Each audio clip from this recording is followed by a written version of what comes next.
Far Beyond the Void is an original Dungeons & Dragons actual play live stream and is recommended for mature audiences.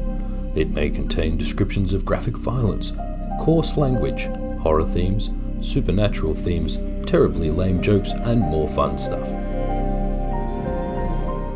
Thank you for joining us. Of course, we have a special guest, Tyler from the Role Slayers podcast. If you haven't already, you need to make sure that you check that out. You can find it. Where can you find it? I know you can find it on Spotify, other places as well. iTunes, I'm assuming? iTunes, Google, pretty much anywhere. Pretty much everywhere. Wherever you can find Far Beyond the Void, you'll find the Role Slayers podcast. And it's worth checking out. You guys are on, what is it, episode 64? Yeah, 64, I think. Nice.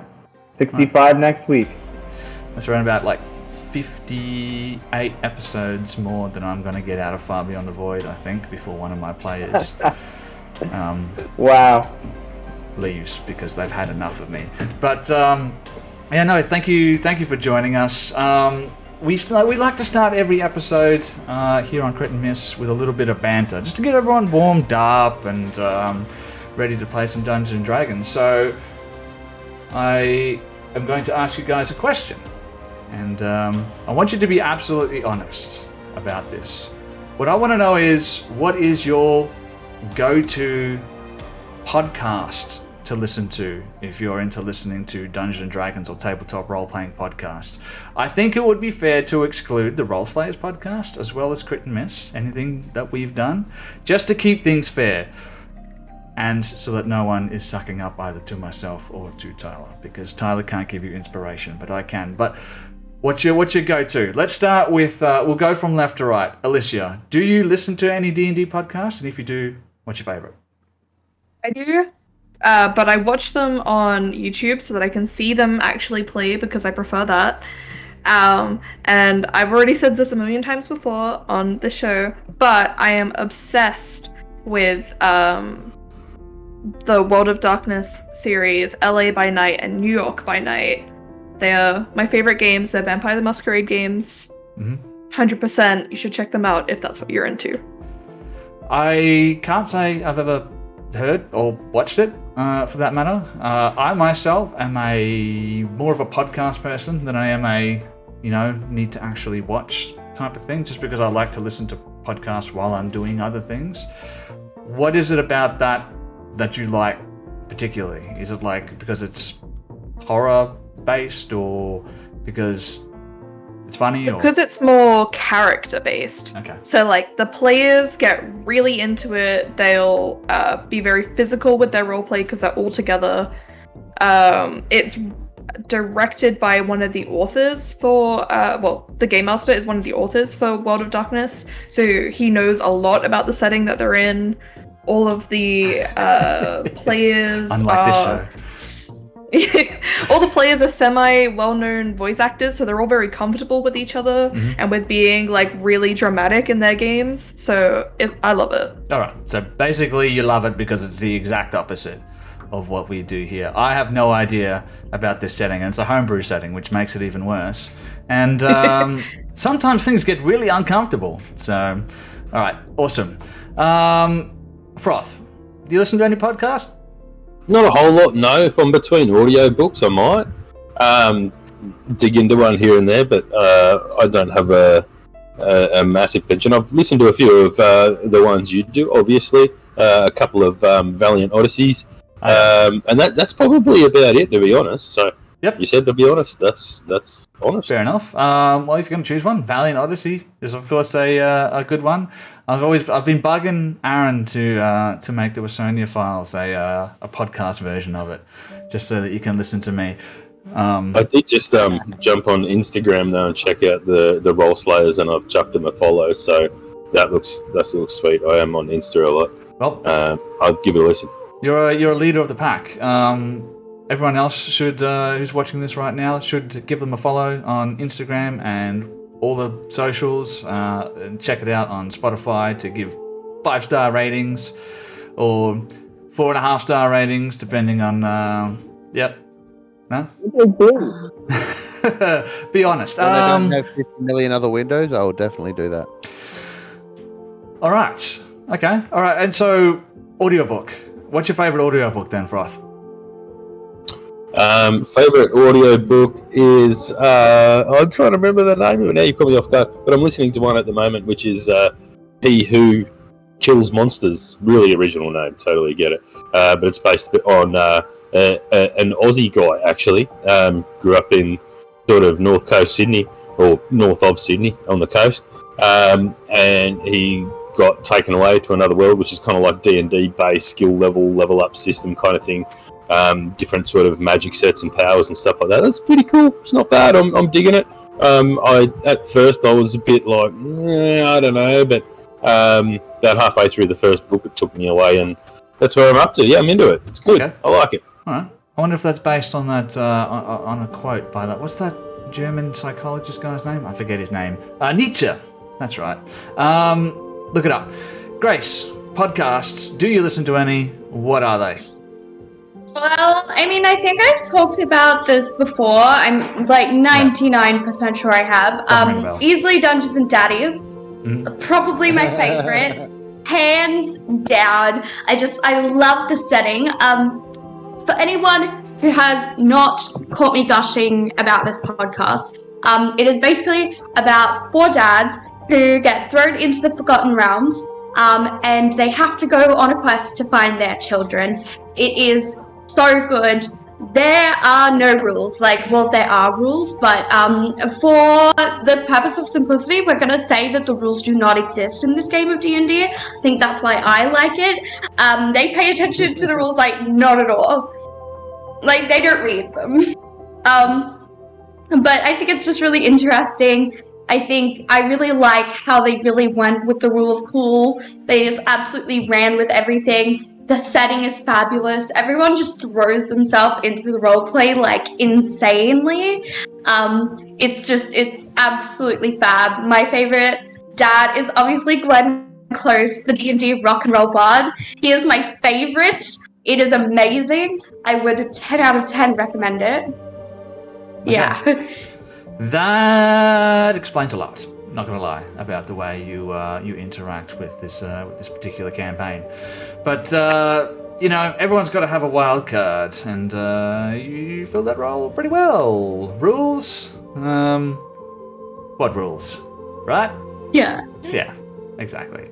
No, I've listened to a little bit of Dungeons and Daddies as well. I stopped listening to it just because it was so unrealistic. As a parent, I know I would spend all of 3 hours looking for my kids before I was like, oh well, they're gone.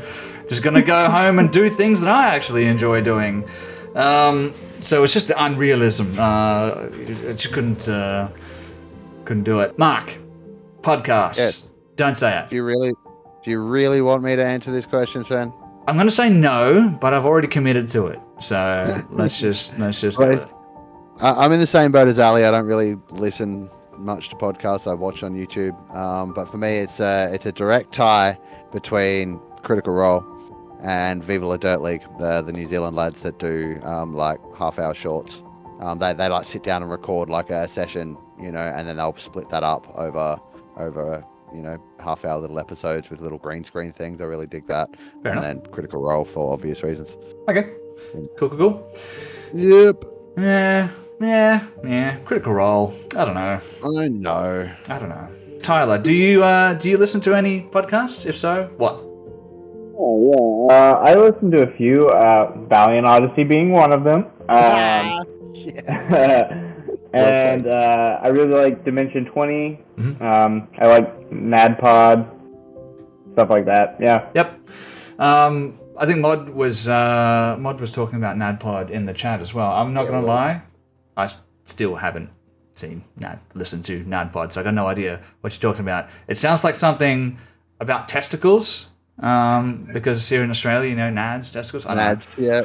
Who wants to do a recap of last week's episode? Because last week's episode was a bit rough. So, who wants to do it? We all died. I don't want to do it. Anyone? Did not. Anyone? We did not die. Well, that is a total fallacy. We were following the weird churchy guy. I don't have my notes up right now, and I should. That's terrible. Mm-hmm. But what was his name for the Tal Ashran religious figure that we saw in the street? Yeah, Gregor. That's it. So we'd just left the people's house who had been tormented by some night terror, and we're looking for that monster, and we saw Gregor, and we're like, let's chase him. And then he sort of got away, but then we were looking at. So we followed the trail of blood, and it went down into a sewer pit. And we're like, yeah, of course, we're going to jump down into a sewer pit. That's awesome. Let's go. And there was a couple of shape-changing forms. Mark turned into a spider, was it? I think. Giant wolf spider. Giant wolf spider. Thank you. Yes. Yeah. And you were like upside down on the ceiling and stuff and walking through. And we saw some crazy dude at the other end, like a bit of a crack addict kind of looking guy. And he was going crazy, sifting through the pile of sewage. And Lady Verena went up and talked to him and got a bit of info out of him. As Ginger. As Ginger, that's right. Yeah. Shape change. And you took something off him. What was it you took off him? I took a crystal that he gave me. I told him I'd get him his bugs back if he gave me this crystal. Pretty concerned about those bugs. So anyway, he took us to this cage where there was this monster in it. So we opened the gate and chucked him in with the monster and shut it, and the monster killed him because we're motor hobos.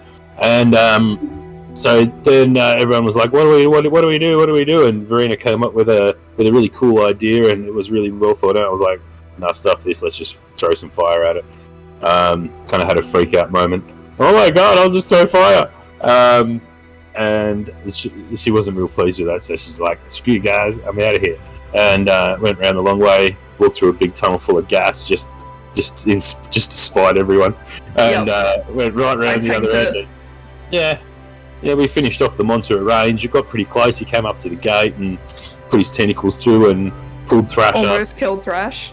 Yeah. Almost until I turned him into monster vapor and spread him across the walls. That was lovely. Don't kill me. I'm unkillable. That's right. And then we got to the other end, and then there was a little cutscene where Gadget was chasing, which is Gregor. Yeah, but I think he got away off memory.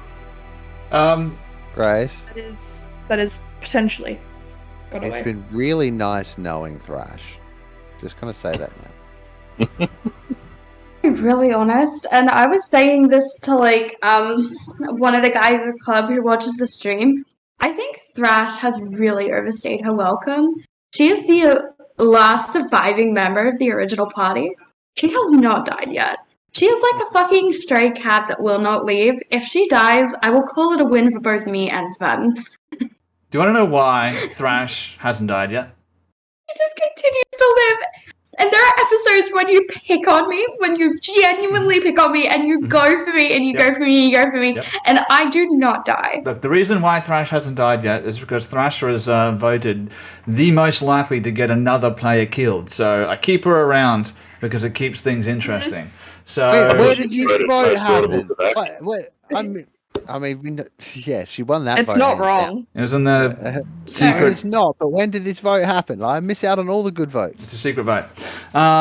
It's like and high school. Serathil was voted most likely to stay alive. But you know, Serathil was voted least efficient at living. Yeah, most aerodynamic. Most inept at living. The least aerodynamic, I think. It is. You're right, Sven. It is just like high school because I never got included in secret clubs then either. Do you want to talk about it, Ali? I think you're the person. Do you want to take over here? No. Talk about what? Secret clubs. Secret clubs and Mark's feelings of. Clearly. Oh yeah. No. I'm not a qualified clinical psychologist. Sorry. No. Okay. All right. Well. Shit. And also, healthcare isn't in the budget, Mark, so you're just going to have to stew with that one for a little while longer until someone... Wait, there's a budget? Yeah, it's like... Yeah, no. You get 4 sessions for free a year. A month. But good luck on that 8-month waiting list. I think I'll be fine. I'll just keep playing music and playing D&D. Speaking of playing D&D, who wants to do exactly that? I really want to do that. Yeah. That's why we're here. All right. Well, I guess if you're going to twist my arm, we'll play some D&D. Maybe we'll play some Call of Cthulhu later. Who knows? But where we left off in the previous episode, after that Energizer Bunny of a recap by Froth, yes, Gadget had chased down Gregor and chased him back to the chapter of Tal Ashun, which you had passed earlier, when Gadget was confronted by an olive-skinned, bald woman with grey tattoos that danced and writhed across her skin. But that's not where we're going to be picking up the episode tonight, because we're going to be changing scenes. Blackouts. We hear the sounds of tink, tink, tink, tink as you climb down the ladder. You're descending into a deep subterranean chamber far below the cobbled streets of the city of Brawl. The air down here is stifling, and a layer of fine dust coats the floor. You hear the distinct sound of running water to the east, where you see a narrow corridor. From somewhere beyond, you can see the telltale flickering of firelight. Patch, Dranbalas, Thrash, and Verena, you find yourself in a circular chamber roughly 30 feet in diameter, with a passageway traveling towards the east. What do you do? Going straight down. Verena, wait up. We're going forth. Yeah, but like, shouldn't you let one of us less squishy people go first? Darling, Yeah, you let don't me get to go. say anything anymore. I, We've What did proven I several do? times now that I'm right. So, when I say I want to do something, you gotta let me do it. Yeah, you gotta listen to her because she knows what she's talking about. okay, but if Yeah. you get yourself in trouble, Well, I I'm did. gonna remind you I was about a bit this. zealous with that fire. Yeah, I was already on my approach way carefully. out of the room. I thought we were gonna just leave it in there because it couldn't get to us, but you know. Listen, look, mistakes were made. I'm not gonna lie. I totally thought we could kill it. And by the way, wasn't wrong. We did kill it, but it did Bit get of a little waste of dicey there. resources, though, Thrash. Just a little. But you know me. I got a little bit slap happy. I haven't killed anything in a while. Kind of just need it. You know. Yeah, well, you better keep up with your girlfriend over there, because, like, she's gonna get herself killed running off like that. The second you say that, Thrash just like, and her face goes bright red. She's like, she's not my girlfriend. Just Okay. I don't acquaintances. want to see her get squished by something, and you're faster than I am. We are acquaintances who just happen to think each other's faces are very nice looking. She's not my girlfriend. Well, if you want to keep her face very nice looking, I suggest you get up there. And Verena pushes ahead of the party. At one point, you have to sort of turn sideways as you squeeze through the narrow sections of this corridor. And as you reach the end, you see the flickering light begin to grow, and the sounds of crashing water grows louder and louder as you approach the exit into a much wider chamber, Verena. You tell me how you guys want to proceed.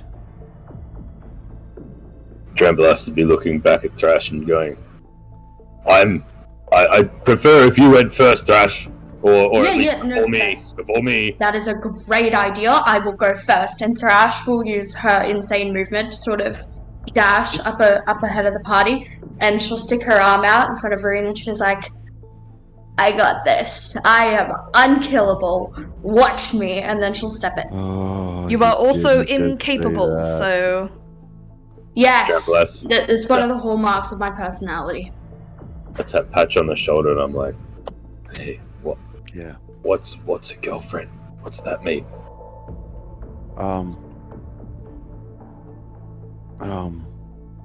So I think that's a conversation maybe your mommy or daddy should have had with you before now. But if you think we have time, I guess I could explain it. Perhaps we should save it for later. Okay. When we get back to the Happy Beholder, I'll tell you all about it. Okay. All right, let's go. I think I'm missing something here. All right. So, sound of running water grows louder as you push through the tunnel, and it opens up into a wide, roughly oval-shaped chamber. There's a deep central fissure. There's water running from underneath the rocks to the northern end of the chamber, which is the sound that you heard. It drops down into the fissure and disappears again beneath the rock wall to the south. On the southern side of the chamber, you see a questionable rope bridge that spans the fissure. Nope. As you enter the chamber, you can see a sad, dilapidated campsite and a small fire that crackles within a stone circle. And every now and then, you get the feeling that you can see something passing in front of the firelight. Now, Patch, I know you've got 300 feet of dark vision, and everyone else, yes, I do. I believe, has 60 feet. Is that right? Not anymore. They all have 300 feet as well. Alrighty then. For 1 hour, everyone can see everything. Great, because that means I don't have to think about it, which is the way I like to live my life. How are you guys proceeding? You're not proceeding stealthily. You're just moving ahead, right? Yes. Okay. I will continue arguing with everyone. The opportunity to move quietly because she's running off in a huff, and we're having to try and keep up with her. Arguing. And Thrash will try her best trying to to stay get her in to front. calm the fuck down somehow. In his way, maybe trying to console her that he was in fact trying to leave the room as well. Maybe at least if she stops being pissed off with one of them, she'll slow down. Darzeg, you've been down here for how long now? A couple days, right? 2-3 days. You started to get used to the sound of the running water and the other quirks of this particular underground environment, and you feel like you can hear something approaching from the corridor to the west. What do you do? Immediately going to try and hide behind any cover and keep my eye out for anything coming my way. Alright. I'm just going to reveal this chamber here so that everyone can see this. I'll get you to roll a stealth check for me. Yeah, that's a 4. A 4. All right, not too bad. Not too bad at all. No, that's a good way to start your very first guest spot. I love it. Amazing. A 4. How does that translate into game terms? What does he do? Cool. So I think you see. You guys have 300 feet of dark vision, right? All of you? Yes. Yep. Okay, so you see a figure kind of behind the campfire run towards one of these kind of bigger stalagmite outcroppings, and then just trip. And then you hear like a, and then you see it slowly get back up and then run back behind. Hey guys, up there. Yeah, I think we got company, guys. And saw Thrash will it. sort of take her axe out. But yo, Yeah, dude who's really bad at hiding.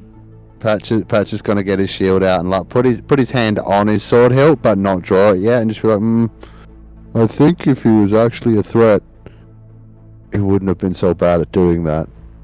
I think if it was actually a threat, he wouldn't be a guest on the Maybe he was just having a bad day. You don't know him. You don't know him. Some of you guys, in your heads, hear telepathically a voice ring out. Who are you? What do you want? Stay away. Stay away, please. Quick magic shit. Oh, Get out of my mind. That's different. It's okay. We don't mean you any harm. Yeah. Speak for yourself. It's just Speaking of speaking, what language does he talk? Just common? Cool.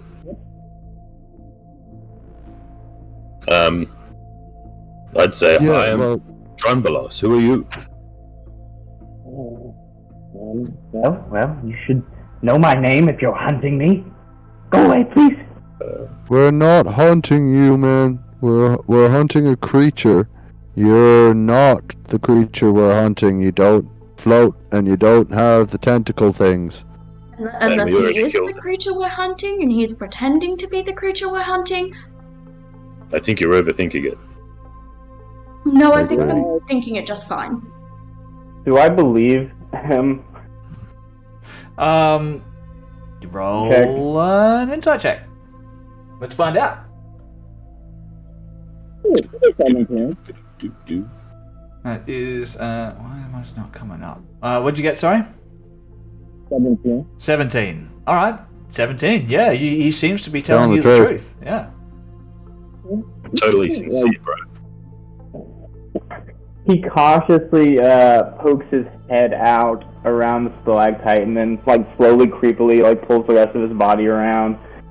You see this kind of heavily robed individual with dark green color pattern and then, like, some geometric line work on it of, like, kind of a tan orange. And he kind of starts to sidle up to you. You can see that he's under his hood. He's got this, like, deep green skin. He seems to be a Gust Zerai, and seems like this kind of gnarly blue-gray beard and kind of glowing purple eyes. And he kind of looks at all of you. You're not hunting me? He says out loud. No, we're not hunting you. We're hunting something down here, but not you. Why do you live in a cave? How do I put this?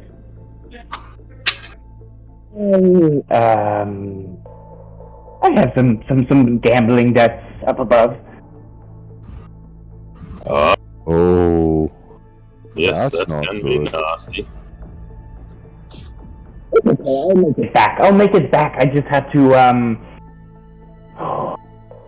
give a little bit of capital, a little gold, so I can, then I can pay off my bounty. Not that there's a bounty on my head, but I can pay off my bounty and make more as well. Just a game. Backtrack. How much of a bounty are we talking? I don't think I said anything about a bounty. I don't know. No, you definitely said something about a bounty. And as a bounty hunter, that would be something I'm very interested in. No, it's more of an understanding that I don't go to the surface because then I'd have to speak with some people I lost card games to. How exactly is it that you owe? Because I got some cash on me if you need a loan, maybe. Well, I'll take any generosity you can spare, yeah, of course. But first I want to know how much the bounty on your head is, because, I've got to levy my finances, put it in my... No, it's okay. I'll just take whatever you can provide. He starts to kind of shuffle backwards a little bit. That's awesome. Now, Thrash. Oh, come on, man. You couldn't... Old habits die hard. You can't tell me that he's got a fucking bounty on his head and expect me not to go, oh, how much is it? I have a bounty on my head, okay? I just want to compare. Well, compare and contrast. Did you say so? How much is yours? Sven, how much is the bounty on my head? The bounty. What? You have a bounty on your head? This is the first I've heard about this. This is the first I've heard about Thrash being. About this. $1 million. Yours is 200 gold pieces. Yay! It's too. Yeah, because I abandoned the Blood Axe Guild by now. Oh, that's a lot of gold. It's been considered marooning. Well, what is it when you leave without? Marooning? Maroon 5ing? Marooning? Desertion. Yeah. It's Maroon 5ing. That's what it's it's considered desertion, I guess. Considered cowardice. Yes. Oh. Hey, Roll you're for the one who initiative. yeah. But yeah, I've got a bounty on my head. It's for an undisclosed amount. I just want to compare and contrast, amounts, so I can feel confident that I'm cooler than you because mine's better. I racked up a fair amount. Probably about 450, 470 gold. Oof, that's a lot. What did I say we kill him. No, I say we bring him back. Nope. I think that's a great idea. Serena, why? This is a lot more money than any of us have, and a lot more than this thing's probably going to pay for. And if we can add them together, then that's just even more money. This is Kill not two birds with one stone. Plan. To just stand down. You give me, say 100 gold pieces, and I make money for all of us. I'm a very good card player. I've just had a few bad hands. We're short of money ourselves. You do not seem like you're a good card player. What do you Sorry, play? man. Few bad hands. Oh, just any of the card games that they play in Brawl, as well as a bit of Dragon Chess every now and then. Do you play a bit of Three Dragon Ante? I do. I consider myself quite a skilled player. Well, go with it, buddy. It's better than her trying to kill you. I don't have any gold to bet at the moment, but You have found a couple I of don't things know. while you're down here. You want to know what you found? In the northeastern corner of this chamber, you found that there was a bunch of dilapidated and ancient crates that have been pushed up and piled into the corners. You've had a little bit of time down here, so you've had enough time to do a casual look around at least, and you've found a rusty iron dagger, a bag of caltrops, one hammer, numerous glass bottles filled with a dark liquid, and you also found 10 silver pieces. So you've got 10 silver pieces on you. Woohoo! because I don't have much in the way of gold effect, but I have one hammer and some caltrops and a little bit of silver, if you'd like to say it game. That is, if your friend doesn't want to kill me. I was going to say, you can also bet with your life. I mean, want is the I wrong prefer to keep word. that. I think I don't necessarily want to kill you, need to kill you, possibly would like to kill you, are probably more suitable terms. Let me tell you on this. I've been down here a couple of days. Why are you down here? I can help. Have Find you something? You're seen looking for a these crates? floaty? Have you seen a floaty thing with tentacles? Have I seen a floaty thing with tentacles? You have not seen a floaty thing with tentacles. In the 2 days that you've been down here, you've noticed nothing of the sort. Then again, you haven't gone deeper into the cavern. So... I respond, oh, yes, that thing. Of course, yes, I've seen it.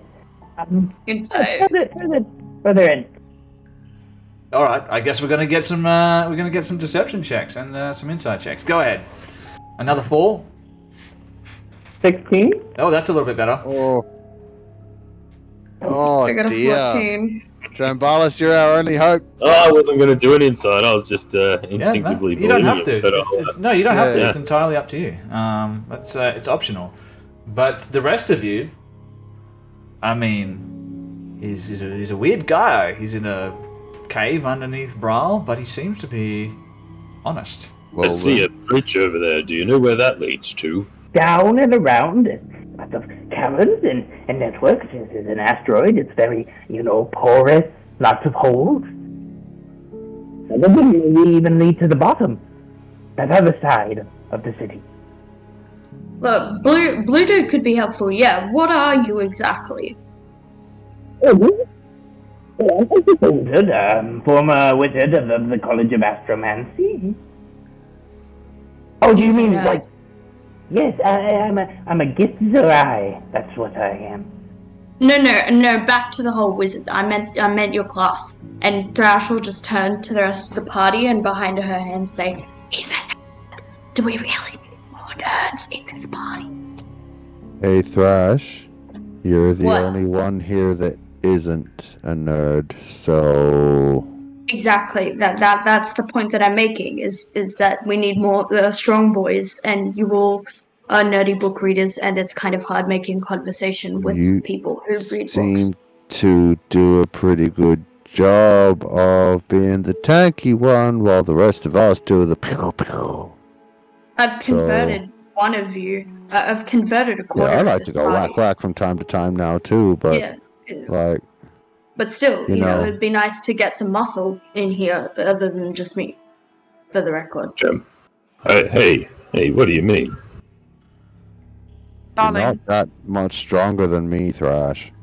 I think you're a little bit blinded with love. You can't see exactly what's standing in front of you. I handle a sword better than anyone else here.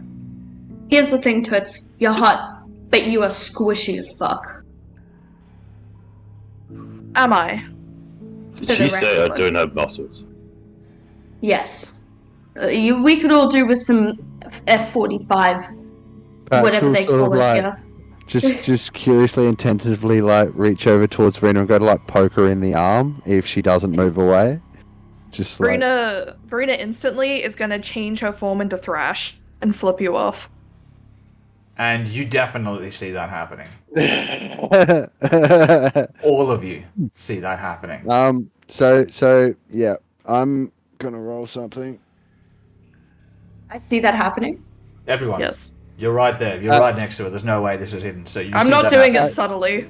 Patch looks very surprised. Nat 20. Patch does look very surprised. I'm sorry. First of all, why did no one tell me my fur looks like that? How long has it been like that? Second of all, What's the first thing you say? Can we just backtrack to the whole you're me thing, and Thrash will just walk around Thrash and do like a full 360, and she's like, and she'll pick up the tail and she'll look at the tail and she'll put it back down and she'll like bring it up to her face and she'll look at like, you know, she'll like look at the very end of the tail because like every cheetah's marks are different, and she'll compare it to her tail and then she'll put it back and then she'll circle around again and she'll just like go right up to her and look her in the eye. As you go up to her face, she'll instantly turn into Dranbulos. Oh. I like this even less. Go back to me. I'm pretty. I like this even less. Put it back. Leave my tail alone. You've been down here for 2 days, at least. Now all of a sudden, 4 lunatics have just walked into your hidey hole, and you see all this happening. What the hell is Darzeg thinking right now? Darzeg, if any of you guys have a high enough passive, he's slowly backing away further and further, and you see him reach out to like his shoulder, and there's a burst of kind of arcane energy as he casts mage armor. How high a passive are we talking? Yeah. Like, it's not very subtle, so 10. Yeah, cool. Yeah, I noticed. I got a 12. I let it happen. Guys, I think we're scaring our new friend here. Sorry, I'm a little bit distracted with the fact that my girlfriend can. Well, sorry, not girlfriend. That's. You just said it. But I'm very confused What's this right girlfriend thing? now. I'm very I'll tell you confused right later. I suggest we just move Why on. are you and me? No, we cannot move on from this. Why are Suggest we you also me, move on. but him? No, but why are you me, but him? Why are you him, but me? Strange person over there. Went through the cage. How smart would you say you are? Because to me, it looks like, you know, everyone could use a little bit of work. Like, if you had to put it into a numerical statistic, Out of like 20, what would you say? Yeah, on Oh, a scale tell of 1 to 20, you know. Jesus. I don't know. I maybe like a 19 out of 20. Oh my gosh, it's another dumb bragging. one. That's bragging. No. That's 5. The final answer. All right, I'm just gonna count my walls here for a second. Got 1, 2, 3 walls in my room. There used to be 4, but that one's been completely fucking smashed out. So, well done. Anyway, keep going. Don't let me hold you up. Verena will switch back to herself, well, to her drow form, and will attempt to make her way over to this campsite. All right. It's just a short hop across the little waterway ravine there, so there's no issue there. You can No issue? No issue. You can Okay, she's going to try and get as close to this newcomer as possible. Yeah, I'm gonna follow and make sure she doesn't try and stab over me. and kind of go ahead. Darzek scurries over and starts to try and tidy up his crate and his campfire a little bit, and he's like, wasn't expecting visitors. Sorry. Let me clean. Oh, how tall is he? He's about 5'4". He's pretty short. Yes. I think you're the only person in this chamber currently that is shorter than Verena. Yes. Trying to Verena's just look down on 5'5". someone. Verena is instantly just going to try and grab hold of his face as soon as he's moving about. She's just gonna try and rip him to look at her, and she's just gonna size him up and down. All right. Are you still Drambalis at this point, or have you changed? No, back? I'm myself. You're back to yourself. Okay, Yeah. Great. Yourself or Verena? Verena. Verena. Okay. Lovely. We've got Darzak's head. You're just gonna hear it in your head. His eyes kind of glow a little bit more purplish. What are you doing? Darling, I'm just, working out, I guess everything to do with you before, you inevitably die at my hands. Don't worry, that's not going to happen right this second. Guys, And It's not gonna happen at all. Guys, she's probably just excited because he's the only one who's shorter than her. look, I'm not promising anything right now, but I approve somewhat of you. You're dumb, but that's okay. Everyone is compared to me. And Hey, that's, that hurts. we can just all acknowledge that. Verena, we've been through this. There's more than one kind of way to be smart. You got Yeah. one of them. Yeah. While these people are judging someone based on their height and a arbitrary numerical value on their intelligence, Drambalis, I'm assuming you're going to have a little bit of a look around here because I saw you move your token. Do you want to do a perception check? No, Drambalis has gone over to the crate so he can find a chair. He wants to sit down, and as everyone's bickering around the campfire, a spell book kind of just magically appears in one hand and the Astromancy Archive in the other, and he's sort of using his mage hand to flip between the different pages of the book and have a bit of a read, and he goes, okay, let me know when you're ready, as usual. Here we go again. I'll just keep myself busy, it's okay. Well, let me know when we're ready to move on. And he is looking around. He's looking around for his rat. Where did my rat go? Well, ratty, rat. Your rat is right. Wait, he's right there. Did you see him? He's been there. He's been there the entire time. Is that what you're talking about? There he is. No, but while I was looking around for the rat, being very, very perceptive with a 22, did I notice anything else? Oh, I like it. With a 22. Let's have a look. You go to move. You go to move a crate to sit on it, and as you move it, the crate sort of disintegrates in your hands. Some of the wood turn into dust from time or termite damage. You're not sure. Doesn't really matter, because inside of it you see two things. You see what appears to be an ancient-looking and fragile leather-bound ledger and a short rod about 6 inches long. It clanks down to the stone floor with a thud. Drambalas would pick it up with his mage hand and turn around to look at our new friend.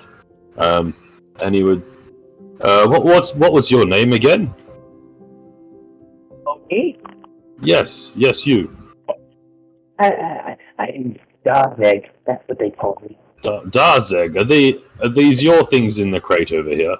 Glances at the things in his hand. Glances at him. Yeah, those are mine. I didn't think so. Clearly they're not. No, they're I think that'd have to definitely be mine. a check. Insight. Yep, go ahead. I'm calling insight on this.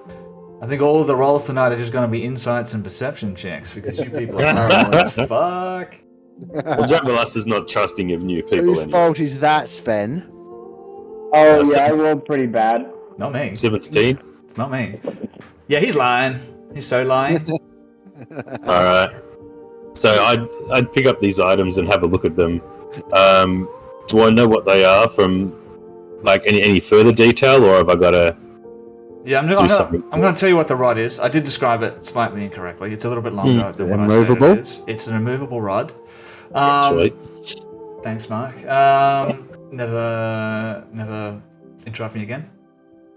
Joking. We've been through this, Sven. You've said this to me so many times. But you What's reach that? down to pick up the leather-bound book, and like when you touch it, it's very, very fragile. So if you want to have a look at it, I'm going to need a sleight of hand check just to be able to pick it up without it falling apart in your hands. I've got it in my mage hand. Does that make any difference? I'm still going to need a sleight of hand check to be able to... Would he be able Roger to that. do that sleight of hand with his spellcasting modifier instead of dexterity, since it's his mage hand doing it? You know what? I like it. What is my spellcast mod? Intelligence. Yeah, okay. Definitely want that instead. So I'll just roll an intelligence then. Yeah, that'll do. Keep that Plus simple. proficient. Oh, are you proficient in sleight of hand? Yeah, smart you are. Ooh. Okay. 21. Ooh, there we go. Get those out of the way before combat. The pressure. So, carefully leafing through this ledger, you find most of it's been badly damaged with time and the moisture in the air.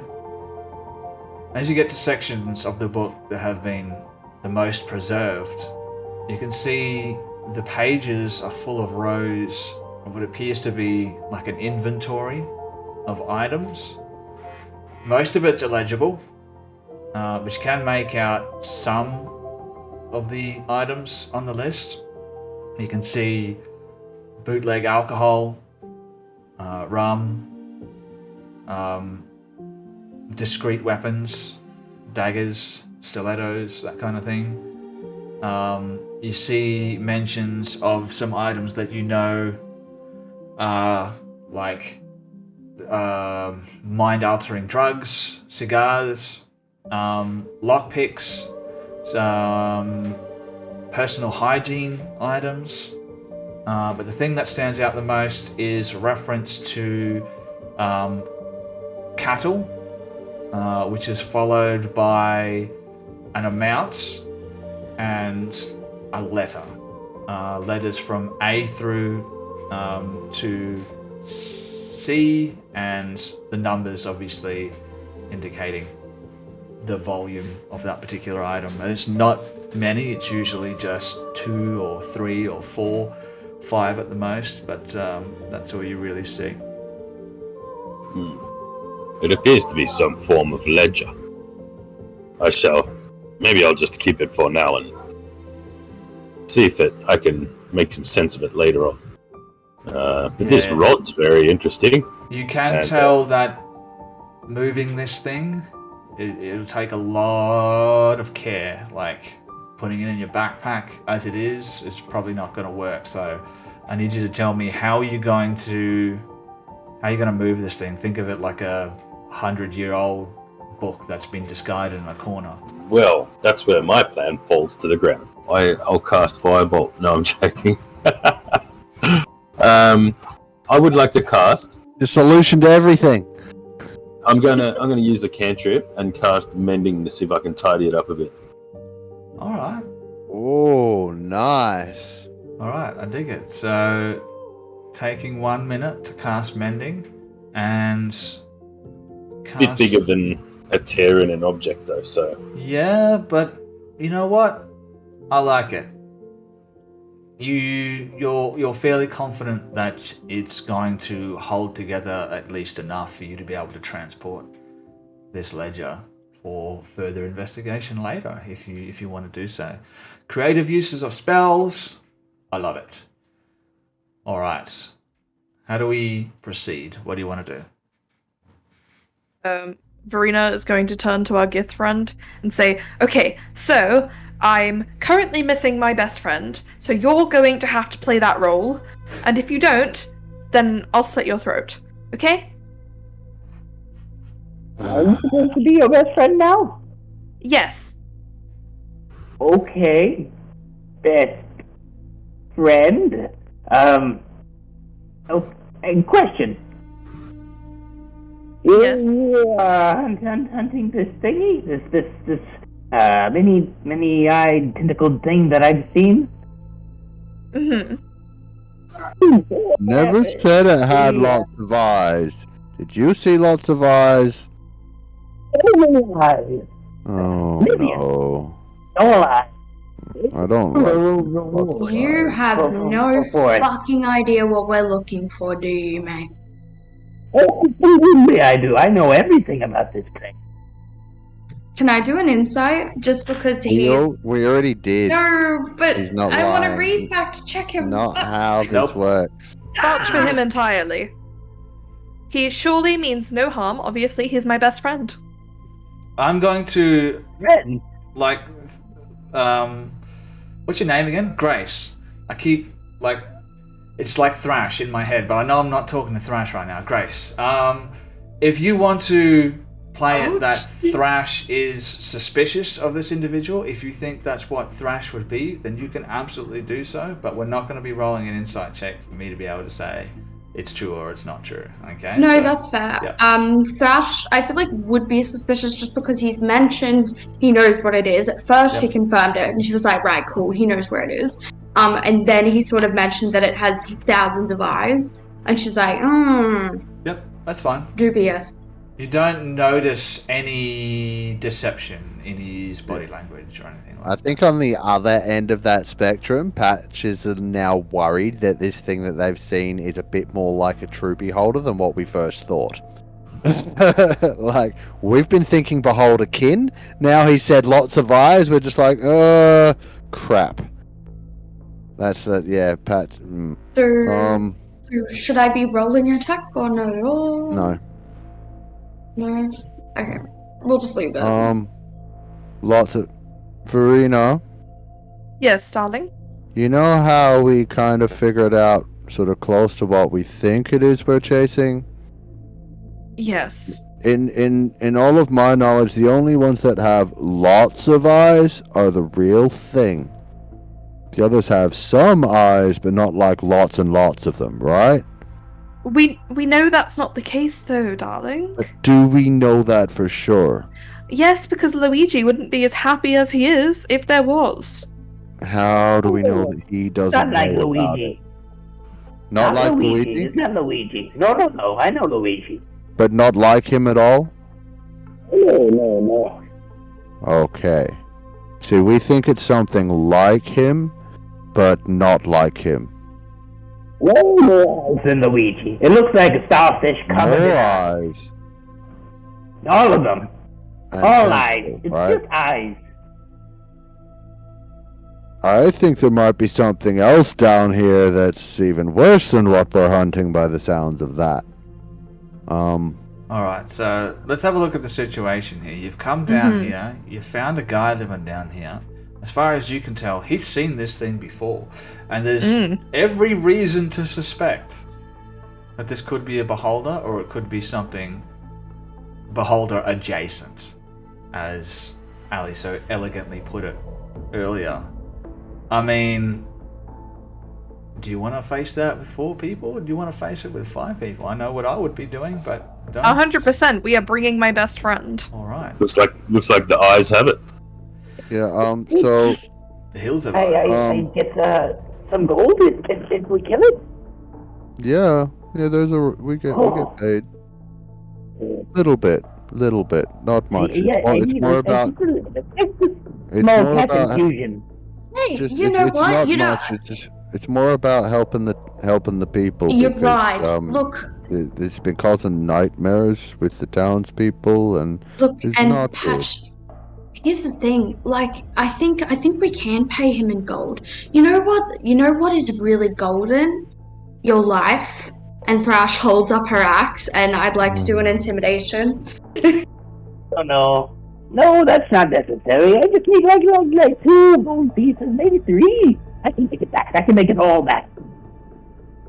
I think that sounds very reasonable and a very good incentive to not threaten to kill him anymore. He's gonna work really cheap. Not threatening to kill him. I'm just threatening that that we stay the course and we're not led off anywhere where he could possibly kill us and loot us is what I'm thinking. But Oh, me? Do you really think? Oh no. I don't kill or loot. Yeah, look, we're gonna have to have a little talk, Thrash. he does magic. Yeah, I don't know what you magic guys are just capable like of. me and Dranbalis, and to an extent, Lady Verena. I don't know what you I magic guys do. I say to an extent because yours is different to what we do. It's like you got the techie thing going on, and I It's don't just quite better. understand it. You No, can say better. I'm just different. better than everyone else because I can do everything you can't. If you weren't an elf, I'd so put you. You're not an elf. I am an elf. Thank you very much. Anyway, best friend, you lead me to where you've seen this thing, and I will happily save your life. Oh, okay. Follow me. I'm just going to take a direction.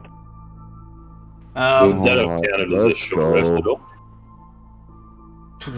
If you want to take a short rest, you can take a short rest. That comes with the risks involved, but you do you. I will say the only other exit that you can see from your current position is in the southwestern corner of this chamber, across the rope bridge in the southern end of the chamber that crosses the... Yeah, I would definitely benefit from a short rest if we wanted to take one. I would get my wild shapes back, of which I've used both. Alright, so moving straight on ahead, you go straight into that tunnel, arms waving, screaming at the top of your lungs.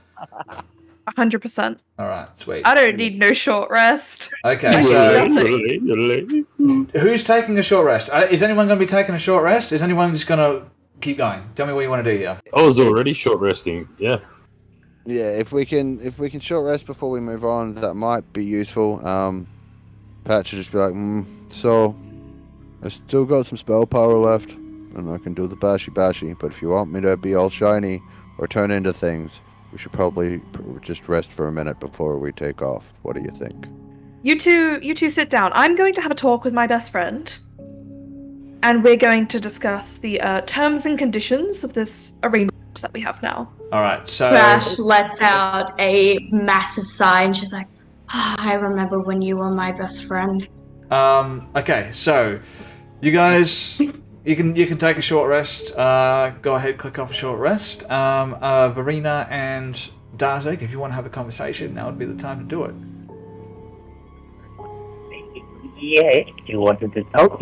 You want to talk? And I telepathically talk to her. In our heads, or is this more of a whisper situation, or what? Can I talk back to you like that, darling? I'm telekinetic. Or Yes, but telepathic, not kinetic. Can I do... I'm kind of telekinetic. Can I, No, can I put my... detect thoughts. Hey, thanks Okay. for the natural F and 20, Mod Bro. Thank you, Mod. I love you. Good. I'm just going to think very hard, very intensely, and just say, I'm sorry for everyone else. I'm so much better than them, and I'm sorry you have to deal with their clumsiness. They don't listen to me, but they really should because it would save their lives a lot. So just follow everything I say and everything will be okay. Oh, so No Mod just worries. specified that that natural 20 is for Darzeg. All right. You hear that in your head, Darzeg. How do you respond? He goes, no worries, no worries. I hope maybe I can get like 3 gold pieces out of it. This would be good. It would, I could pay my tuition back to the college and then show those stuck-up folk I'm worth something. But then, I'll help you find this monster. I don't know where it is now. It's somewhere down below. We'll find it. Sure. You know what? If you get to be the person to kill this thing, then I will offer you my entire share. Oh, wow. Well, that's incentive. Okay, well, I'll do my best. Surely. Good. And if you die, everything you own and love goes to me. Okay, you can have all my caltrips and my hammer, and This, and he pulls out his casting focus, which is this kind of glassy green orb. you can have this as well. But I don't think you'll want anything else of mine. Maybe my robes. They'll fit you. We're about the same height. Thanks for reminding me, darling. You see, if I, maybe accidentally call you by a different name, you can just ignore that and play along for a little bit. I'm currently, missing my best friend a little bit, and I've never spent this long without them unless they've been dead. So it's a bit hard at the moment. I just got it. They're kind of more feline than you are. But you know what, you can make do. I will prepare for our journey, pack some things, and then we can go whenever you're done resting. Of course, and I will stand right here and, make sure that nothing gets through this one way further down. Yes. Don't fall. I will try my best not to. He goes over the tent and starts to rummage through a crate. Yep. And you're easily able to gather your belongings. You guys can tick off a short rest. I will say, crossing the bridge now for the first and second time. The bridge is old. It's been here for a very, very long time, but the bridge is sturdy. It creaks as you cross it, and you see dust fall down into the water below, but you have no fear that it's going to give way at any point. Alright, how are we proceeding? What do you want to do? Oh, I guess if we're going over this way, we should move over this way. Good start. Mm-hmm. Good start. Alright. I would like to suggest that Thrash and Patch go first, being the slightly more resilient of us all. That being Thrash in the front, with Patch just behind her. Okay, so walking towards the entrance to this corridor, you can see it leads into an irregular shaped chamber with a chasm 90 feet across and 30 feet wide. A fissure that bisects the chamber and 2 rope bridges that Patch turns around and walks in the other direction. span the fissure. It's only about 20 feet, 30 feet down. Let's say meet in the middle, 25 feet down. It's not that deep. What do you want to do? like I said, turn around, walk in the other. No, I'm joking. Okay. So, no. How sturdy do these rope bridges look? Don't know, man. You want to do a perception check with disadvantage? Why at disadvantage? Because you're seeing in dim light. I can do something about that. I'll produce flame cantrip when I get up to when I get a bit closer. It gives me 30 feet of light. I think it's 30. Be careful not to burn the bridge. Yeah, so I'll hold the flame well away from the thingy, and Right. so within that I'll be singing bright light. Give yourself that little aura. Yep, So I'm that I just remember. double checking the size of it because I can't remember exactly. Mark, do that in your personal time, please. Bright light, bright 10, and it's 10 and 10 anyway. So that's Oh, that's right. Darkness filter. Forgot about that. And now the darkness filter's on. Yay! Okay.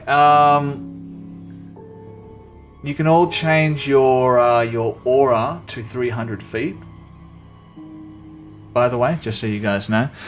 Patch, give us that perception check then. Perception check, yes. Onto it. Skill list, perception. Where is it? There. 14. Seems sturdy enough. I'm assuming you're looking just at the bridge in front of you, right? Yeah, for now we'll check the other one when it's when I'm closer to it. Okay. Yeah, you can tell you probably don't want to double up on this bridge, but it seems more than sturdy enough to hold the weight of at least one person. Alright, one at a time across here, guys. After you, Thrash. It should be okay. Thrash immediately falls through. I just gotta mute for a minute. Sorry, there's a party going on outside, so I have to mute myself every time someone opens the goddamn door, which is every 10 seconds because there are a lot of drunk adults wandering through. Thrash, being a taller tabaxi, sort of looks at the bridge and she's like, "You sure this is stable, guys? It looks kind of precarious." Yeah, it's and she okay. Sort of like slips a foot out. I've checked that one. It looks good. You go first. Go careful, one at a time, and then I'll check the other one before we cross that. Wait, Okay, I so have sounds an good. idea. I think I know what this is that was in the box. And he will get his mage hand cantrip that carried the immovable rod underneath the bridge and push the button like as if supporting underneath the girders. Okay, try now. You know what they call that in the business? Inspiration, but you've already got it. So, What? continue on. But that is amazing. So I didn't that know is how to- fab. Thrash sort of puts one of her, I guess, paws down on the bridge, listens for a creak, and she's like, better. That was a smart one. Sorry, you now get the title of jock nerd. Very proud of you. Very proud of you, Dramballas. You're one of the smart ones, but in a strong way. Oh, yes. And she sort of steps on the bridge, and she sort of wanders her way over. Yep. And she thinks she's going to make a comment about Sarathul, and then realizes it would be ever so slightly in bad taste. So continues to walk across the bridge and makes it to the other side. Righto. And one by one, you can all cross the bridge without any issues whatsoever. And Dramballas, you're able to use your mage hand and retract the immovable rod, and yeah, you make it to the other side. Now you're on the northern section. There is another bridge which spans the northern plateau to the southern plateau, where you can see another 5-foot wide corridor extends into the deeper darkness beyond. I've got a 10 on my perception check to check this bridge. 10 on your perception check to check this bridge. Yeah, no, it seems to be fine. Again, How long does Bless last? did someone bless you earlier, or? Last session. I think it's only a minute. Correct me if I'm wrong. Yeah. Someone? It's a minute. A minute? Okay, yeah. So don't have Bless anymore. I'll get rid of that marker. Yep. All right. Cool. So it looks good to me. Right, Drambalis, do you want to do the cool trick again? It looks good, but, just in case. Sure. Hold on one moment. All And right. he'd like to go into the take a moment to send his mind into his rat to see if the rat can smell anything unusual. Okay. Talk to me about that. Does it have some kind of sense or something? Yeah, it's got keen smell. I don't really know what that does. Let me have a look. I can open up the stat block here. The rat has advantage on perception checks that rely on smell. You know what? Yeah, roll a perception check with advantage. It says it has keen smell, but I can't find what keen smell is. Yeah, I've got it here. I'll give you access to that stat block also. So, perception. Is that the rat's perception or my perception? It'd be the rat's, wouldn't it? Yes. I believe it would be the rats. Who's got keen smell? The rat. The rat. Yeah. Advantage on perception checks. Perception on monster character sheet. Will please remind me that is a that'll be a wisdom. So just roll a d20 twice because it's got a 0 on its wisdom. So I got it. Oh, there you go. Man, look at that chair. I want that chair. Someone go to no, not Utah, Texas, and give me that chair, please. 15. That looks like one of those chairs that has a 90-degree angle. I'm certainly not keen. Yeah, that's true, but it'll squeak less. You listen to the podcast, you hear my chair squeaking all the time because I can't sit still. Yeah. Yeah, I was just going to say sit still. Fuck you.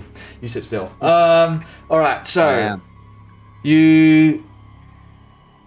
Oh, so the rat does smell something. It smells the faint smell of decay, and the rat crawls up over to the edge of the chasm and looks down, and down the bottom you see a small pile of tiny little bones. Looking up at the bridge, you can see a couple of tiny little bones on the bridge. Right in the middle of the bridge. Everybody, there's dead bones. Well, bones that are now dead at the bottom of the chasm and on the bridge. They weren't dead previously, but they're now dead.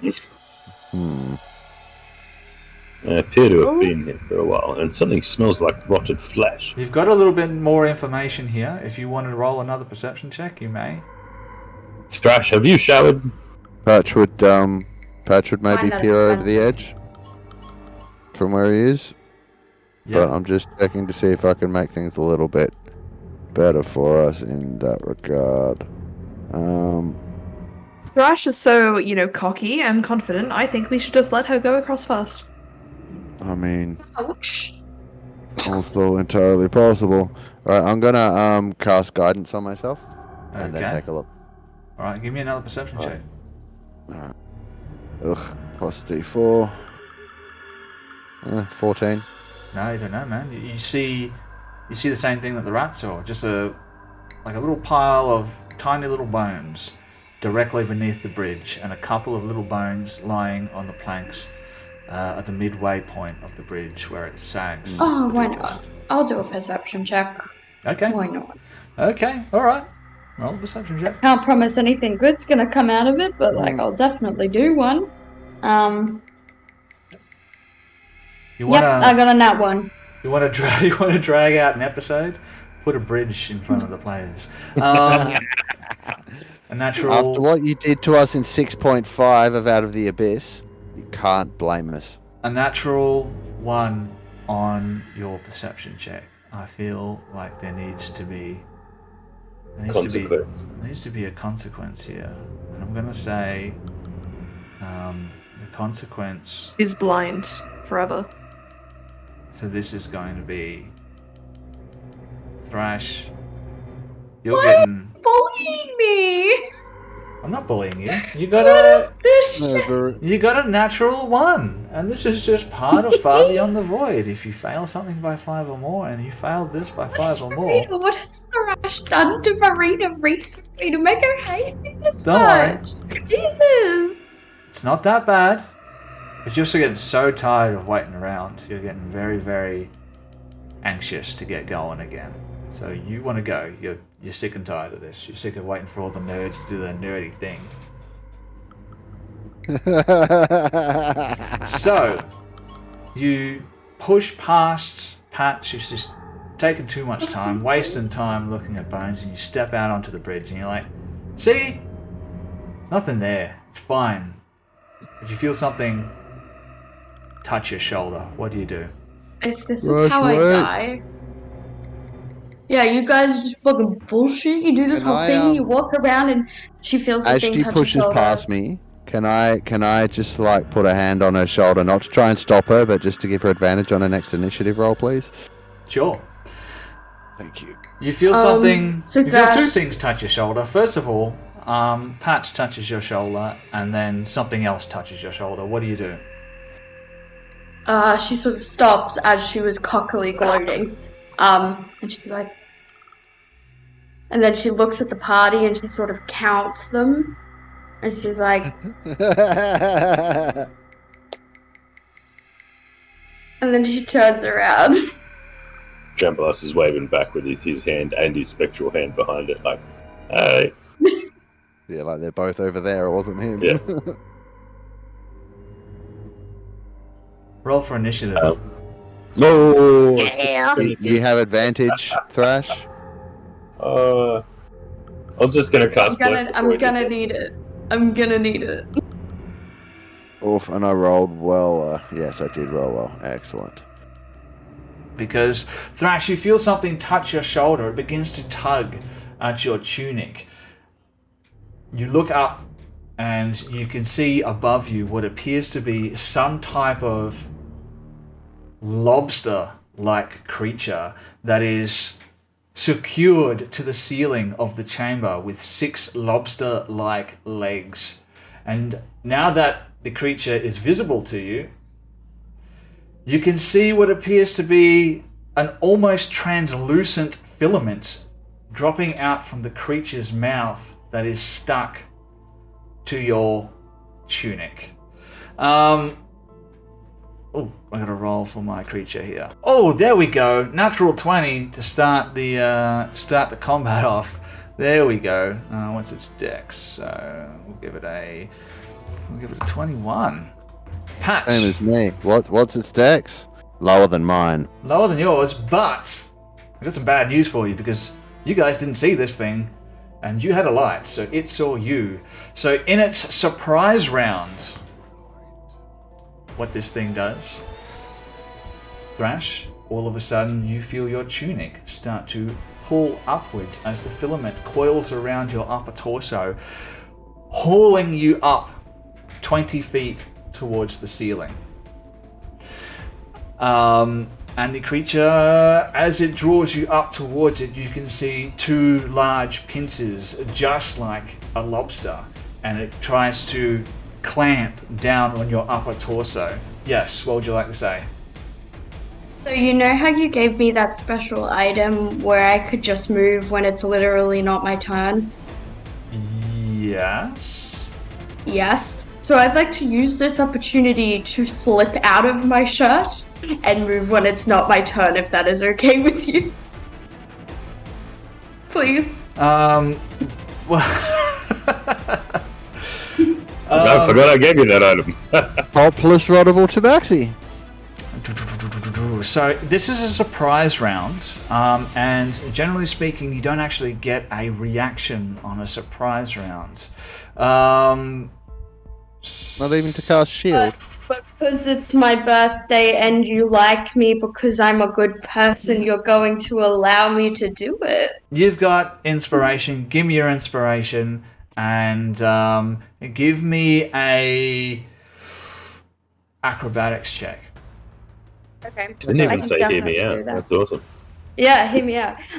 So should I read out the items feature for everyone since I can't send it to chat? Yeah, sure. Go ahead. Yeah. So this is an amulet of frightening rage. The amulet features a depiction of a broad-brimmed hat set with a long, elegant feather. While attuned to wearing this amulet, the wielder scores a critical hit while raging with melee weapon attack. This creature is frightened until the end of their next turn, and it's a DC 15 Wisdom save. In addition, the wielder may choose to use one instance of their rage ability and immediately move up to 20 feet in any direction as a reaction. Oh, I haven't added... Darzek, what did you get for your initiative roll? Sorry? Yeah, I don't... what do I type to in the VTT to roll initiative? Is it just R, forward R? If you roll initiative? on your character sheet, it should add it automatically. Oh, neat. Okay, I'll pull up my character sheet real quick. Oh, good. And roll it there. In the meantime, I need an acrobatics check, please. Thrash, not an athletics check. So, 23.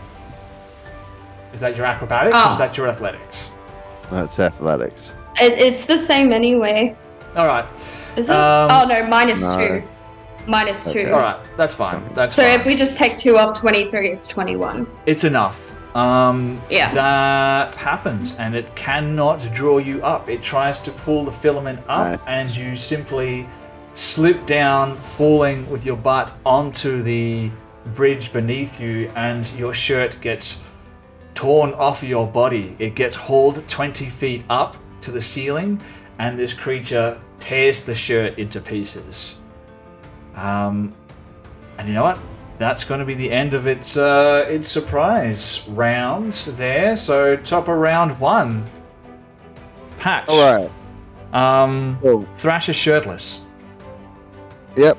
No worries. How far away is this thing from Patch? It's 20 feet up. Given it height. Yep. So let's go have a look here. It's about... So I'd have to get to right behind Thrash to be about within 30 feet of it? Yes. Alright, cool. So I'm going to move up to here. As I do, I'll sort of like flick my cape aside and reach out, pull out my shield.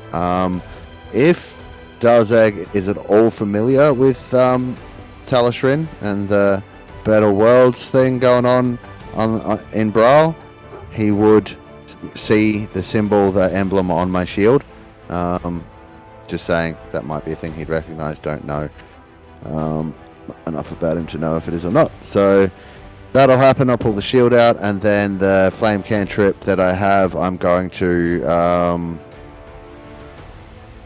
want to throw that? No, I'm going to release it, and I'm going to pull out my star map and use it to cast Guiding Bolt instead. Using a star map, cast Guiding Bolts. That's an attack, if I'm not mistaken. It is. Alrighty then, and that's a cantrip, right?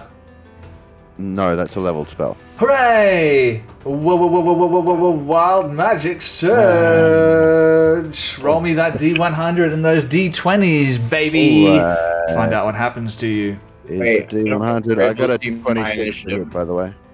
Hey? Yeah, he's not in the combat tracker. Yes, you are. 21. You are below the creature.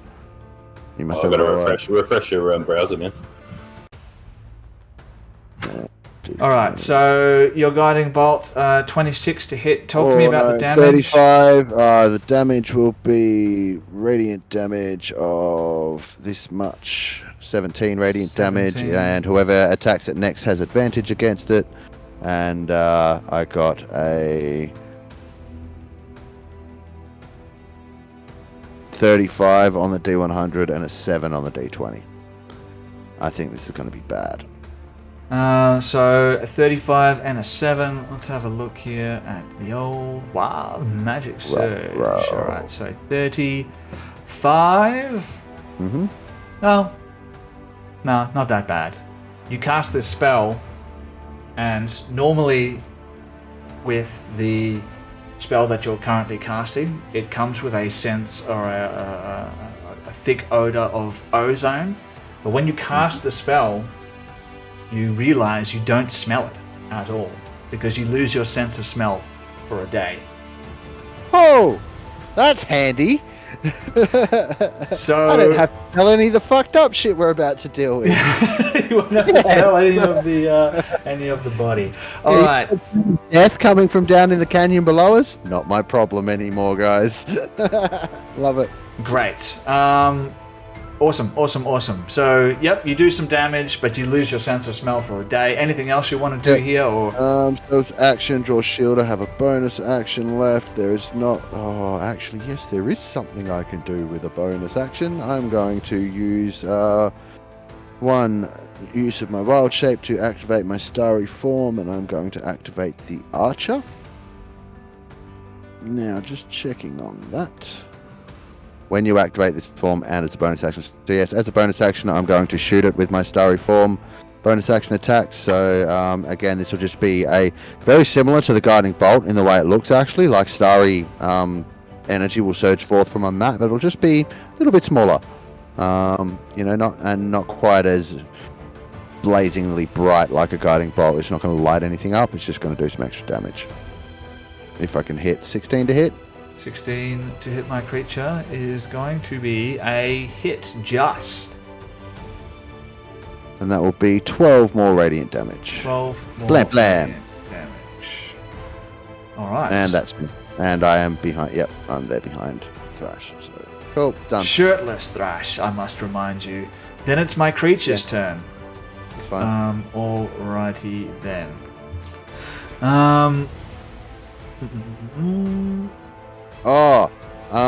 Yes. Just because it was guiding bolted. No, I didn't get it in that 20 on that last attack. I should have rolled with advantage. Thanks for wasting everyone's time. Moving on. Adhesive filament. As a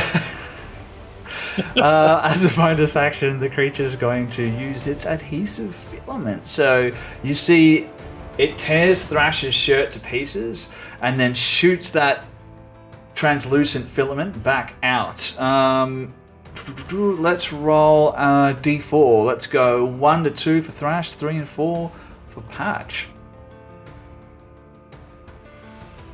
Alright, it's coming at you, Patch. This sticky filament shoots out from the creature's carapace, slinging out towards you, and it literally just sticks to you. You know what? I'm going to give you a dexterity saving throw to see if you can avoid it. Dexterity saving throw, huh? Yep. I'm so good at these. 10. 10. Nope, that's not going to be enough. The filament sticks to your torso, and the creature can drag you towards it. I'm going to say that it can drag you 40 feet in a round, which means... How far away are you from it? It's 20 feet... 30. And it's 30 feet, so it can drag you right up towards it. Thrash, Patch bumps into you as the creature pulls him off the edge and up into the air, 20 feet, where it begins to attack him with its claws. Not allowed. As Patch is being dragged away by the creature, Yep. Thrash cups her hands over her mouth and screams, "Just take your shirt off!"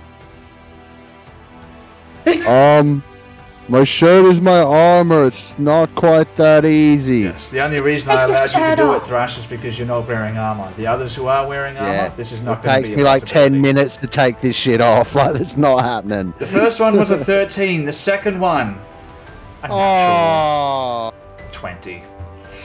Twenzoni. Shield. I don't have shield, so never mind. Alright, let's roll that crit damage. Don't hurt. Oh, there we go. There's a 2 and a 3 and a 5. 17 points of slashing damage as the claw clamps down on your clavicle and you hear a crack. That's the end of its turn. Then it is going to be Darzek's turn. What do you want to do? Darzek's gonna, I don't know how to move my token. Let me see. Darzek's gonna kind of move up closer, and is going to put his hand to the side of his head, and you see this ethereal pink energy whip out of his head in the form of a whip, and whip the cave fisher with psychic energy, casting Tasha's mind whip. So it needs to make a intelligence save. Alright. This probably won't surprise you, but this creature's it didn't exactly finish college. We'll put it that way. Neither did Darzik. 10 minus 4, so you got something in common there with the cave fisher. So yeah, maybe you guys should form a team. But a 6, a 6. Yeah, it fails. So I'm gonna roll some damage. That's 12 points of psychic damage to it, and it on its next turn it must choose whether it gets a move, an action, or a bonus action. It only gets one of the 3. Oh, nice. All right, Yes. clutch. I love Clutch. that. I hate And it. then I'm going to move back. That's just smart. All right. Some tactical gameplay here and an accurate identification of what this creature is. It is in fact a cave fisher, the creature that I regretted never throwing at you in the Underdark. Dran Balas, you're up next with a 15. Rightio. I will cast bonus action. No, I won't. I'll cast Bless. Yep. On the front 3, which would be Thrash, Patch, and Verena. Because they're the ones that are going to be in the thick of it. So standing back, the rat runs back up and perches up on Dran Balas's shoulder as he pushes a wave of blue ethereal type magic out across you 3, and you are now blessed. So you do have, for the listeners at home that can't remember what bless is, you get a D4 added to the attack roll or saving throw. Mm-hmm. Short story. Need it. In a minute. He will, yeah. All right. And he will stay where he is as well. Okay, I dig it. Lady Verena, now's your chance. Thrash's shirt's off. Just saying. Grapple check. Animal handling check. Verena will move closer. Roll to seduce. Disgusting. Sorry. She'll look Apologize. very disdainfully at the spider and say, "How did you get to that before me?" And then we'll cast Firebolt at it. Because it's just more charismatic than you are. It looks at you and it's like, because I just got the right moves. Firebolt. I got the moves, legend. That's a dex save from the creature? No, it's an attack. It's an attack. Alright, cool. Oh god. Sorry, I don't know why. Plus a d4. Plus a d4. Ooh, righty then. It's a hit. Yeah. Well, I'm rolling the d4 anyway. 17 total. And then whatever this damage is. Ooh, I may have tipped my hat a little 17 bit there. fire. Holy shit! Nice. 17 fire damage. Alright. My poor creatures. What you get for only putting one little thing against us at a time, Sven. Yeah, well, I guess that's just my bad. Won't be making that mistake again. Anyway, Thrash, the troublesome, shirtless, the creature is 20 feet up, attached to the ceiling. It's not looking so good, though. It's been hit with fire damage. Ooh, actually, it does more damage, because you can see some blood trickling out from between the segmented carapace, and you see as your firebolt strikes the creature, some of that blood bursts into flames, and it takes an extra 50% damage, which is going to be another 8 points of damage. But now I will tell you that flames, that flammable blood is dripping down onto the bridge beneath it. Thrash, what do you want to do? God damn it. Thrash, seeing the blood dripping down onto the bridge, turns to Verena and she goes, "I think I got an idea. Have you got one of those flints on you by any chance?" Hear me out. Giving you anything, darling. That's a Hear me shame. out. Anyone got a lighter? Hear me out. I do in my fingers, but no, hear me out. If someone else has inspiration they'd like to lend me because I don't have any, can I attempt to catch the flames that are trying to fall onto the shield, since I'm up in this thing's face, with my shield? Yes, my shield is made of wood. Yeah, I mean, it's not really. All right, tell me what you want to do here. What's the goal? So the goal is to stop the flames from dripping onto the bridge while we kill this creature. All right, give me your inspiration. I can take one of the advantage cards off the table if you want. If you guys agree to that, then yeah, you can do that. It's totally up to the rest of the party because it's either going to cost one of their inspiration or the party's advantage. So, or one of them. I can just my use the party's inspiration. advantage. Take the inspiration, because All right, advantages anyone can use. It's yours. Inspiration gone. Your shield on fire. Yep, that's fine. Thrash, you see Hatch catching it with his shield. Right. I have well, a we're very gonna important question. Sorry, okay. I'll ask it on my turn. It's all good. You go. That's alright. My shield's on We're fire. gonna retcon that whole moment with the lighter then. But hearing what Verena said, no, she's gonna turn. She's gonna turn and she's gonna be like, "Hey, focus on the battle," and then she's gonna realize that she doesn't have a shirt on, and she's just gonna be really self-conscious for a second. And then she's gonna like take her hair out of like the messy ponytail she has and just sort of brush it over her shoulders. Then she's gonna grab her axe and she's like, "Yeah, we're gonna do this barbarian style," and then she's gonna run up the wall and hit it. Here's what happens. Like kapow. Roll me those attacks. Roll me an attack. I'm scared. Okay. Now I don't want to because you're saying stuff like that. And I'm raging, so I've got to remember to do that.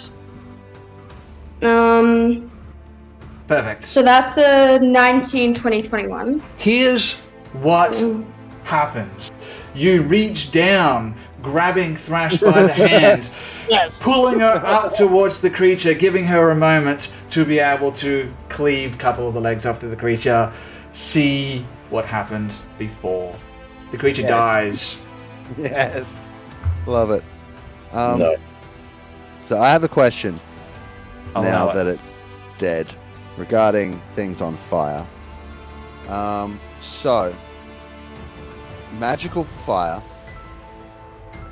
such as firebolt, can't ordinarily ignite a flammable object that is being worn or carried. But since it was this creature's blood, am I to assume that it is no longer magical fire? It's just ordinary fire? Well, a couple things. First of all, I need to roll. It was 20 feet up, so you're going to take 2d6 falling damage. Thanks, Feyred. And I rolled 2 1s. Because, of course. Yeah. And I'm going to roll a luck die to see if the bridge breaks as you land on it from 20 feet above. So I weigh a lot. I don't think that needs to be much of a roll. I think the bridge breaks. I'm 63. a 7 foot tall furball. I agree. The bridge breaks. I agree because I'm also 7 foot tall, so Yeah, I it think we would make both sense. just plopped straight through the fucking Enough bridge. with the height, really.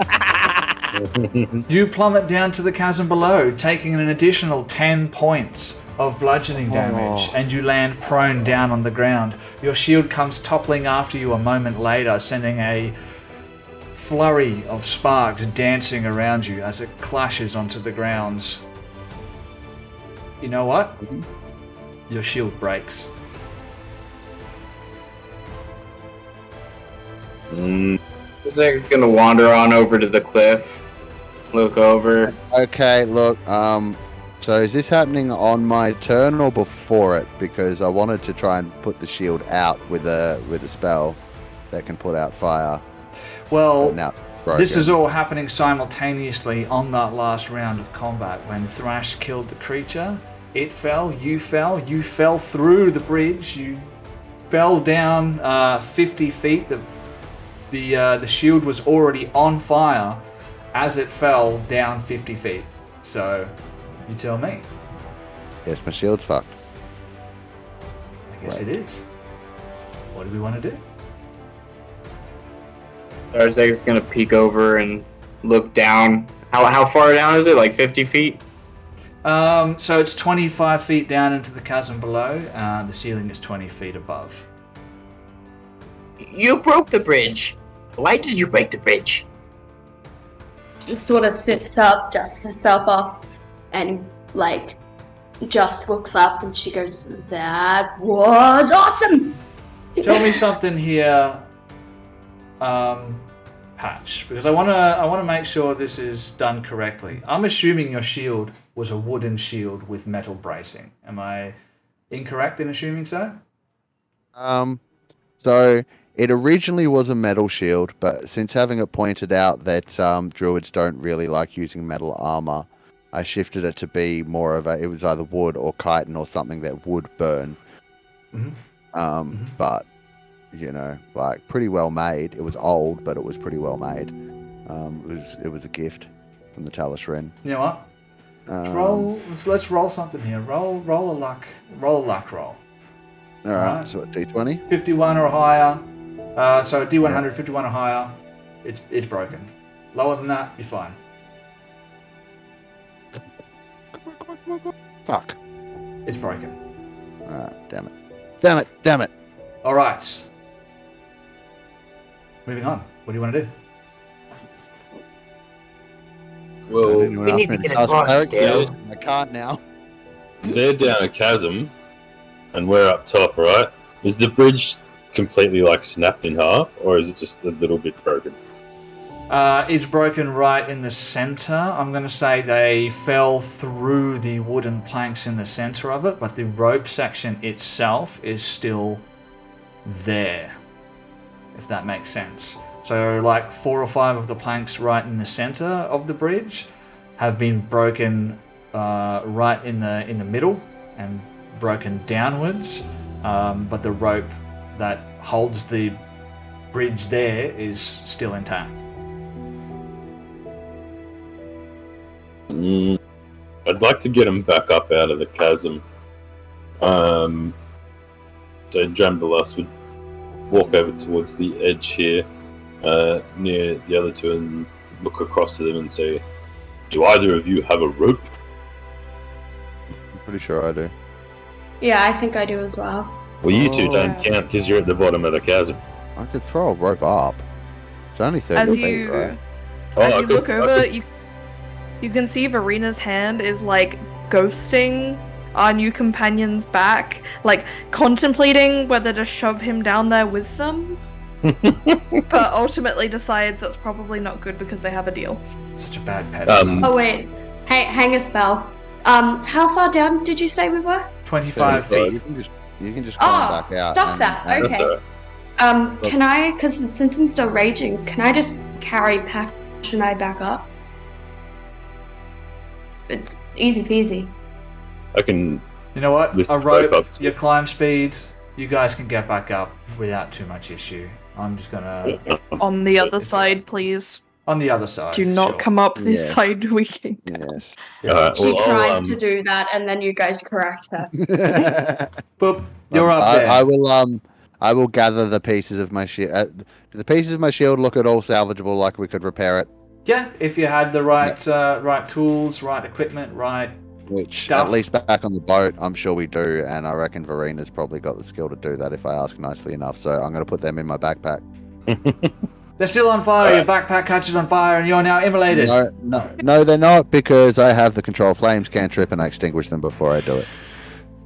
All right, let's just move along here. You take the pizza. You take the parts of your shield. No problem whatsoever. You've got those. Add them to your inventory. I've just unequipped the shield, put a note on it that it's broken, moved it to my backpack. I'm just going to reveal this next section to you. Before we get too much further ahead, I'm just gonna cast Cure Wounds on myself because that shit fucking hurt. Yeah, good. And I'll cast while we're doing that. Guidance on myself. Fine. Casting guidance on yourself. Yeah, cantrip. Please remember the whole advantage thing. Hey Philly, what's up, man? The whole advantage on initiative roll thing has been used, so keep that in mind in case the next combat comes up. Well, in that case, this time I'm gonna just give it to myself. You can just continuously use it? Is that something, or is that a daily thing? Oh, okay, all right. I can do it. It lasts. It lasts on the person I give it to until it gets used, or until I do it again. And okay. I thought it was only one person. No, it's one person at a time, but every time. No problems. You can see the chasm, or the tunnel, rather, continues on, stretching on into the darkness beyond. The eastern end of the tunnel, you can see a sturdy copper pipe that resembles the ones that you saw in the sewers above. And towards the south, you can see the tunnel curves towards the southwest before it begins to open up again into another wider chamber. Let's talk about party order. Who's going up ahead? Which way do you want to go? Do you want to go towards the south, or do you want to go to the east where that pipe is? I think I'll go towards the pipe. I'd say I'd be first in the party order, but I'll be taking direction. Okay.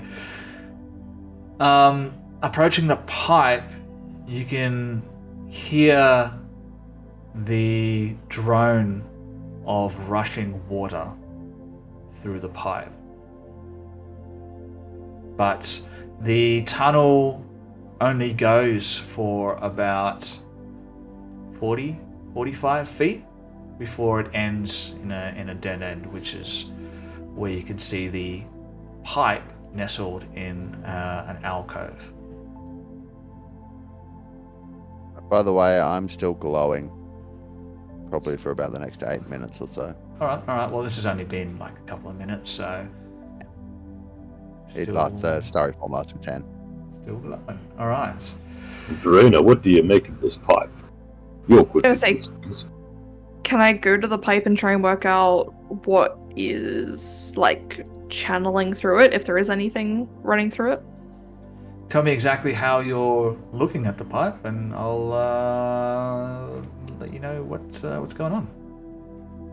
Well, I have Tinker's tools and Smith's tools. Yep. And so I'll just kind of, like, I don't want to say take it apart, but kind of, like, loosen things so I can kind of, like, get a glance inside, get a listen to it better to see if it is rushing anything. Alright. You, using your tools, you pull out a fantasy spanner. And you... Yep. Whatever a fantasy spanner looks like. You start undoing a couple of the rusted iron bolts. And as you do so, some hot water begins to trickle from between the flange and the stone floor. You realize that this is like superheated water. Roll an investigation check for me. Can do. Investigation. It's a sewer pipe. It's 19. 19. Alright, with the knowledge that you gained when you were in the sewers, you saw that big boiler, you start to understand that you must be somewhere directly beneath the boiler now, and putting two and two together, you start to realize the bigger picture. The water from the city of Brawl above gets funneled down the sewers into the boiler, where it gets superheated in order to pump it down through the asteroid to the other side of the asteroid to be used. Because when you approached Brawl, you saw on the other side, you saw like farmland. Now you realize how they fertilize the crops in the farmland. It's with the sewage water, which gets pumped by heating the water and then pumping it down to the other side of the asteroid. There you go. Awesome. That's all. If you had touched the pipe, you would have taken some burn damage, but you didn't say that you touched the pipe, so you're all good. Just a little bit of lore for you. That's why Luigi's so happy, because he's been crapping in everyone's food for the last 1,000 years. Well, you would assume that there's some type of filtration process, and this is what I forgot to mention. You know now, given the whole layout of the infrastructure involved, you believe that they must be using the gravitational plane in one way or another to actually filter the water. They superheat it into steam for all intents and purposes, and then filter it through the gravitational plane and then through to the other side of Brawl. And that's a bit of knowledge for you. What you do start to realize then is what Darzeg said is very possible, that these tunnels, if you were to follow them far enough, that it could actually lead out to the other side. There's another like city there for all intents and purposes, right? There's another side to the city. You saw mostly farmland. You saw a dry dock down there, and that's really all you know about that. Right. You do know that it'll be around about half a mile down. Alright, cool. How far down are we now? I don't know. An imaginary amount. Yes. Verina's gonna walk over to Darzeg and just like pat him on the head, say, "Good job, Gadget," and then just keep walking. Hey, thank you. Why are you looking at pipes, by the way? I'm working out where we are. Oh, okay. Well, no monsters there. It'd be back that way. Of course. Remember our deal? Yes, I remember. All right. Who first? Oh, okay. So he'll lead the way, Okay. having no idea where he's going, and just start walking. All right. As you approach the exit of this corridor, you see it opens up into a much wider chamber. No. It features a jagged 25-foot wide chasm with two long rope bridges that span the gap. As you walk into the chamber, you hear like the soft sound of like squeaking and movement above you, and you look up and the whole ceiling is like moving with like a carpet of bats. Yep, this is the bat room. I've been here so many times. Shh. Keep the noise down. Oh, yeah, that's true. Hey, We should be quiet. Dranbalas, Yes. do you think you could get your little friend guy to talk to these ones and get him to leave it, to get him to help us fly over? If I had an hour and 10 minutes, I could. Do we need to fly? I could make that happen. Well, that's... yeah, I don't like the look of this gap here, but hang on. Oh, yeah. I can only do it for one person at a time, but maybe we can pick up the strong shirtless lady over here. She could carry us. That's Who am I carrying and why? Well, all of us across. I would make you fly. Look, I'm strong, mate, but I'm not that strong. Everyone needs to know their limits. Yeah. Okay. Maybe That's one fair, at a time. One at a time, maybe. Not all at once. That's what I was one saying. at a time. Yeah, one at a I thought time. you meant all at once. I'm like, Oh, come no, on. no. I don't think I'm that strong. But I No. mean, if you think I'm that strong, you know. I don't. Oh. Thrash is Oh. slightly offended. If the bat friends up there start to give us any trouble, don't start swinging straight away. I might be able to ask them to leave us alone.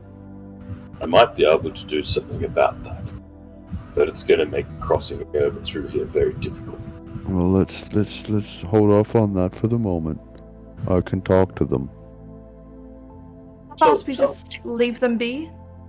Well, You want me to preferably, I'm just saying if they get disturbed and start to attack us, I can try and talk to them. Remember Right, I that can cloud also I created when things. the Demogorgon was trying to chase us? We could recreate that. What was your idea, Thrash? That's not good. Oh, you've heard of the Demogorgon. Oh yeah, wizards study a lot of things. Where? Yeah. Where did you study? Oh yes, the College of Astromancy up top. Oh, yeah. I'd So like to there's- spend some time there before we go.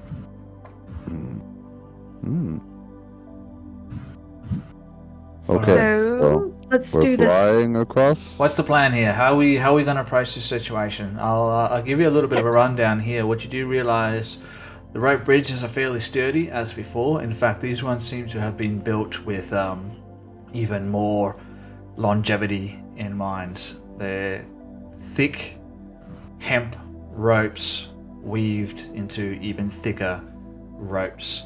The wood seems to be fashioned out of like a very strong, I don't know, teak.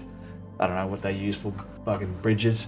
The problem here is obviously if you startle the bats, there could be an issue. So you could approach this with stealth, I suppose, if you wanted to cross without startling the bats, or if you can come up with some other way. Or you can just go in there and startle the bats and see what happens. What do you want to do? I mean, I could straight up just talk to the bats and ask them not, let them know we mean them no harm, and ask them not to, ask them to let us cross the bridge unharassed. I would have advantage on a check to convince them of such. All right. As well. Tell me how you do that. Well, if that's what we want to do, I'm just like, I mean, I'm gonna try.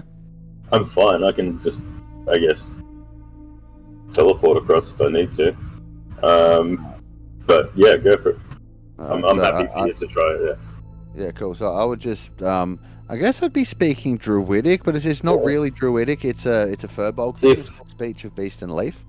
Are the bats in like one central area, or is it like the whole ceiling? The whole Like ceiling is basically like a living carpet of bats. Yeah. So I Go would for it, basically, I would basically be speaking to them in this Speech of Beast and Leaf kind of tongue.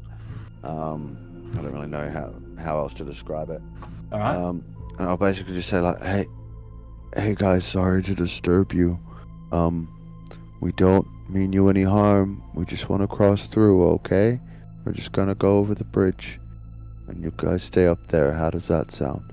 And it's just you can talk to them, they can't talk back to you, right? I can't understand them, no, but I get advantage on charisma checks to influence them. Actually, that's what I was gonna ask. Has it been more than an hour since I cast that original Speak with Animals? Yes, only with the short rest that you guys had earlier. Actually, how long does... I feel like that lasts for 10 hours. Because it's a ritual 10 minutes, cast. I think. Ah, boo. Okay. 10 hours seems like a very arbitrary time for them to pick for a spell to last. But no, that's run its course. Patch, you see a couple of the bats look towards you. Vegetation, they can understand the meaning of your words, though you have no special ability to understand them in return. Roll charisma with advantage. So is it persuasion or just straight charisma? Persuasion. Right. Or intimidation, if you wanna really. No, I'm trying to be. You want to shape up to the bats. Sorry, guys. Do you still have your? I am blessed. Let's see if I can bring it up. +4. D4. If you get a 4, I'll allow it. The bats instantly panic and start swarming all over the place. Sorry, guys. The good thing is, no one's standing on a bridge, which means that you're okay. The bats aren't interested in attacking you. They're just worried that something has entered into their cave, so they start swarming and flying around all over the place. The bad news is that's going to make you have to roll a check in order to cross the bridge. Now that the bats are panicking, hey, maybe if you fall back and wait a little bit, maybe they'll resume their calmness. But tell me what you want to do. Yes, I would say fly. Okay, come here, Thrash. He kind of waves at her. I'm going to make you fly. Please don't chop my arm off or anything. And he's gonna just touch her shoulder briefly, and there's a kind of a flash of arcane light, and you are able to now fly. Yeah. I'd love to know what spell that is. It's called. I'd like to imagine. Fly. Yeah, I'd like to imagine that this sort of is has anyone seen Fairy Tale? I'd like to imagine that Thrash's tail just whips up a wind like a helicopter. Oh my god. Okay, I've just got Tails from Sonic the Hedgehog vibes here. Yeah, and it's just spinning. I'm just gonna right. I hate this. I don't like the feeling of this. This makes me feel disgusting. Who's first? Marina's gonna reach out her hands, make grabby hands. For 10 minutes. Fine, you're short. I'll have you and the other short guy. Oh, that's going to make this a bit awkward, but okay.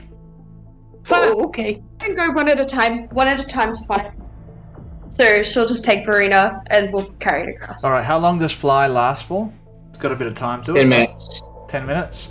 Alright, I'm going to say with your flying speed, you can, for all intents and purposes, handhold someone across the bridge, which negates the effects of the bats.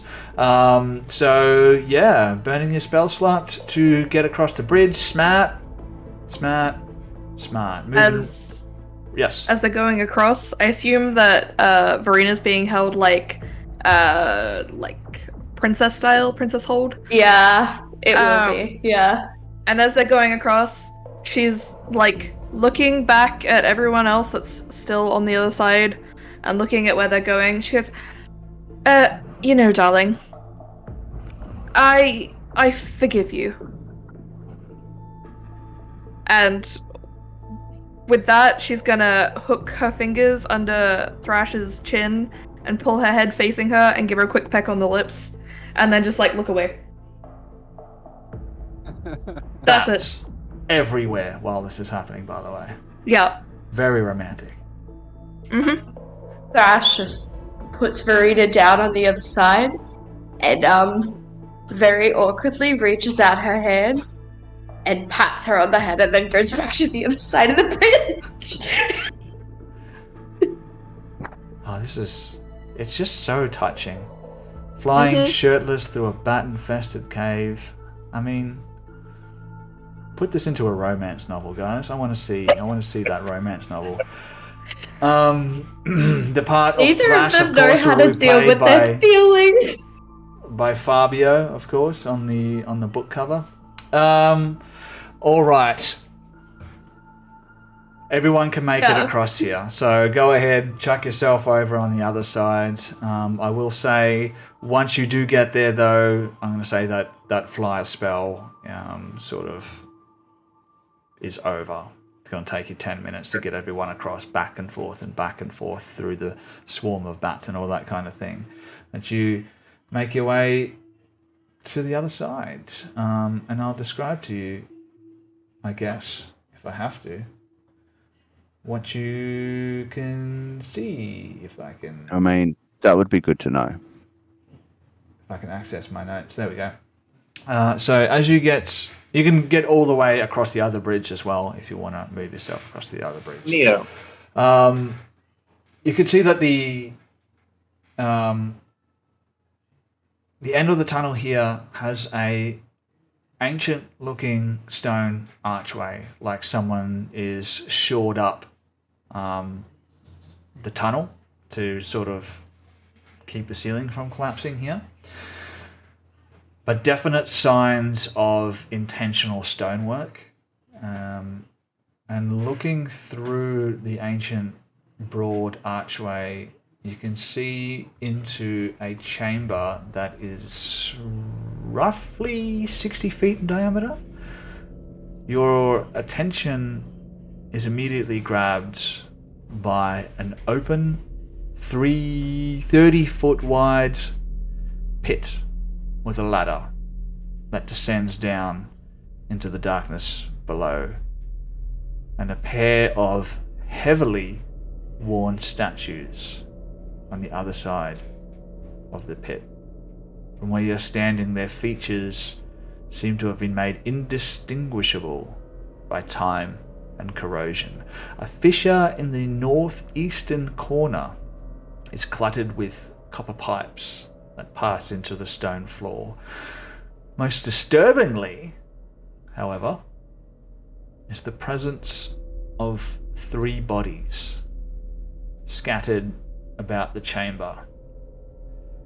Humanoid bodies lying quietly, face up on the cold stone. I'll go ahead and reveal that to you so you can have a little bit of a better look. You can see there's another corridor which extends towards the western side of this chamber, and another one to the southeastern corner of the chamber. But you can see 3 bodies just lying there on the ground. You can't make out any details from where you are. It's still darkness here, so you're mostly looking at that in dim light. What do you want to do? To walk up to the body. Let me look at the body. Okay, so for the rest of us that don't want to die tonight, I suggest we move in quietly. I don't do quiet. Yeah, I'm just gonna wait at the door for a while. Yeah, I am going to move in, but 21 on a stealth check to try and... Alright, what I will say is this. You know, stealth, if something can see you, even though you're stealthing, if you're out in the open, you're still able to be seen, if that makes sense. This is more, I'm trying to be quiet. Yeah. Okay, no problem. I'll do the same. Alright, give me a stealth check. You'll get your chance one day, Ratty, Granbala says to his rat on his shoulder as he pets it. Never mind, let's go. Poor thing. Yeah, like I'm just taking its job. So good at stealthing. Yeah. And no. So good at scouting ahead, rather. But never gets the chance. So Thrash gets a 15 for her stealth check. Darzig, I'm assuming that you're going to try and be quiet as well. Yeah, I'm not Try moving being from the this operative archway word. until she checks out the bodies. All right. But I can stealth behind this archway. I'm not entering the room. Yep. Okay. Just give me a stealth check, just to give me a little bit of an idea of what we're looking at here. No problem. I got a great modifier, +1. All right. Better than mine. Yay. And Verena doesn't stealth in at all. Nope. Verena, you make your way into the chamber, and as you approach the body, you notice a couple of things. Whatever clothes they were wearing has rotted away with time. There's just scraps of wool lying around them. You can see where they're lying on the ground. They've been here for so long that their skin has started to melt into the ground, and parts of their flesh have begun sloughing off. You can tell immediately that they should be dead, and in fact, you don't see their chest rising at all as you approach. But when you get within 5 feet, you can see the eyelids moving around. Behind their closed eyes, you can tell their eyes are moving around. What do the rest of you do as Thrash walks into the chamber?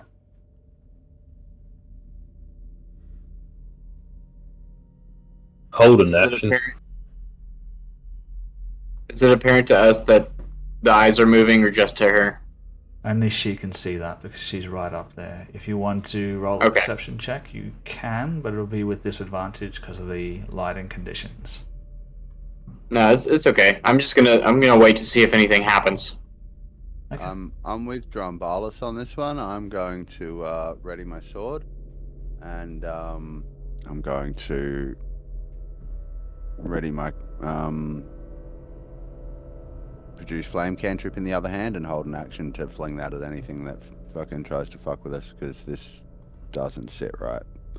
Big open chamber, dead bodies. I'm worried. I'm just gonna stay where I am. Do that. I know I'm here looking at it, but can I attempt to change into it as an experiment? Yeah, tell me how you do that, because you see an emaciated humanoid. Their skin, whatever color it was, whatever texture it had, is now unrecognizable as it's begun to almost slough off the bone structure beneath it. How does it look with you changing? So Verena she doesn't know how she can do it, but is just able to mimic and form her body into that of who she can see. So as far as her capabilities lie, I'm not sure where it would get to a point where she couldn't turn into them. Mm-hmm. But I assume she's like turned into a half-rotted corpse, for lack of a better word. Yep.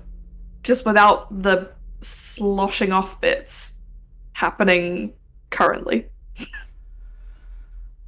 And you transform yourself into your best approximation of the creature that you see lying on the ground. And as you change, the creature's eyes pop open with a sickening tearing sound. It pulls its arm off the stone floor. Its mouth opens up wide, and it points towards you, Verena.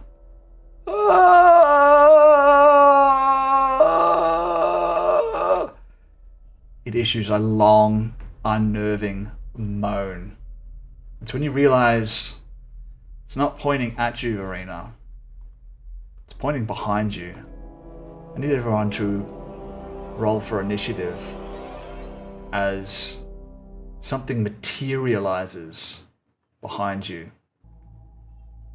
You see a large, fleshy orb with greyish blue leathery skin, 5 eyes that reflect the light in a yellow flash like that of a cat positioned centrally, over 3 mouths of different sizes, each filled with rows of razor-sharp teeth. 2 diminutive tentacles extrude from the main body that taper down into a pair of strange red palpus, tipped with tear-shaped fleshy pods. Positioned over the smaller tentacles are another pair of larger, much more muscular tentacles that whip violently through the air. And this creature's going to get a surprise round. So It doesn't get a surprise round. Why not? Me and all companions. Of warning. Yeah, I forgot this last time. Me and all companions within 30 feet can't be surprised. It does not get a surprise round. What about those of us that held actions on the lookout for something hostile appearing? Also, So we get a since surprise round? Ali had that, and that creature used its surprise round, and I had to use my inspiration getting out of that, can I have my inspiration back? That was ages ago. I agree. But it was still active. No, you cannot. You know why? Because they didn't tell you that you weren't surprised. And you've still got 2 advantage cards on the table.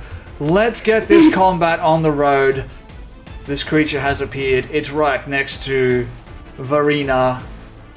Top of the round, Thrash the Troublesome with a 19 on your initiative roll. There is no surprise round, which means you get to go first. I will tell you this thing is hovering 20 feet up in the air. Okay, all good. Also, I just moved my token up. I was supposed to be next to Varina. I just don't have access to above VTT, so I've been trying to move it on my phone, but it's not been working. All right. I guess I'm just gonna hit it if that's perfectly okay. I am gonna rage if that's also okay. I can do that. Where are you living? Above VTT on your phone is so difficult. Why is it so difficult? Okay, sweet. So this is my last rage, for the record. So this better do the do. So does a 10 hit? 10, no. 11, 12. Possible. Sorry, less as well. So nothing on that. 13. Then? No, 13 hit? we've spoken about this. Into a serious situation. Like ordinarily, I know walking around and just going through doors, but like this was a pretty obvious, big, dangerous chamber. No, I've thought long and hard about this, and my ruling is that I can't allow held actions because what counts for you counts for me, and there's no reason why this creature couldn't have a held action to just make an attack. And what's stopping me from having a room with 15 bandits with held action crossbows, so the first person who opens the door gets 15 crossbow bolts in their face? I can't find a way to make it fair and equitable, so I can't allow held actions outside of combat. So yeah, moving along here. 13 to hit is not a hit on this terrible monstrosity that's definitely going to kill Varina. It'll surprise you to learn that a 25 actually will hit. Yeah, got that. Now, with this necklace, does my crit decrease? So, like, is a crit now a 19, or is it a 20 still? It should still be a 20. I don't think I changed the crit range. It should still be a 20. I just thought I'd ask. God, I need something that does that, because I get so many 19s, but I never get crits. 3 levels of fighter. Yep, Fucking no, I'm riding. I'm riding the barbarian train to the end. I've told everyone this. Well, then don't ask for improved critical threat range because you won't get it without doing that. So that is 13 damage to the Mr. Scary Blob thing. 13 damage to my creature. First blood has been drawn. It is 20 feet up, but you know what? I'm just going to allow it. Because jump nearly that high. Yeah, but 2 attacks while jumping. I'm just going to allow it because the first one missed. So let's make it happen. 13 points of damage. No problem at all. Not a bad first round. The color didn't even change on its health border, guys. We're in trouble. And it's my creature's turn. It makes no sound whatsoever as you hit this creature. Now, a couple of things are going to happen. Thrash, you're quickest off the bat. You see this creature suddenly materialize behind Verena. Lightning fast reflexes and instincts that are honed to a fine tune allow you to act before this creature does. You run over there, you hit it with your axe, but it's not enough to take it down. It continues with what it wanted to do, which means first thing first. It's going to make a attack against you, Thrash. As you hit it, it lurches back and then suddenly flings itself forward, opening up its 3 weird, different shaped mouths and biting you with a 21 to hit, which is definitely going to be a hit. So you take 9 points of piercing damage. I'm assuming you said you rage, so you can go ahead and half that. But I need a wisdom saving throw from you. Why are you picking all the things she's bad at? It's not me. It's the creature. Fuck me. Okay. And as the creature materializes, you see the other 2 bodies start to animate as well and tear themselves off from the stone floor and get up. They're hostiles as well, and a 5 is not enough. You are now frightened of this creature. Yay. As its teeth pierce into your skin. You can feel the hairs on your body stand up on end, and you're filled with an unnatural fear of this creature. All of a sudden, the image of it begins to warp. Think of it like the Scarecrow from Batman. All of a sudden, this black ooze starts pouring out of its mouth. It becomes twice the size, and razor-sharp claws start springing out from around the creature's body. You're frightened of it until the end of its next turn. That's one of its attacks. The second attack is coming towards you, Verena. Now, do you guys remember when I asked if me using my natural 20 to definitely kill a character was cheating or not? Not cheating at all. Yep, I remember that. And I think most people sort of said that it was. So what I'm going to do here is I'm going to roll a percentile dice. 50% chance to see if I use that natural 20 or not. You kill Verena, I swear to fucking God, I will swing Thrash to evil so quick it will give you whiplash. That's so meta though, Grace. That's you can't try and influence this decision. No, by I'm not. threatening I'm to just act out. saying. No, I'm just saying. Her character, she'll be really upset. Oh yeah. Yes, she will. It has had to come down. It has had to come down to make that attack. So it's moved 10 feet. It is going to... Alright, let's roll that. I haven't rolled I it wasn't yet. trying to influence his decision. I was just saying character-wise. 51 or higher, I'm using that natural 20. 51 or higher, I'm using it. Can we use up less to decrease the score? 19. You're alright. I still think you should use it. I don't. I am happy for you to use it if you want to use it, Sven. I won't hold it against you.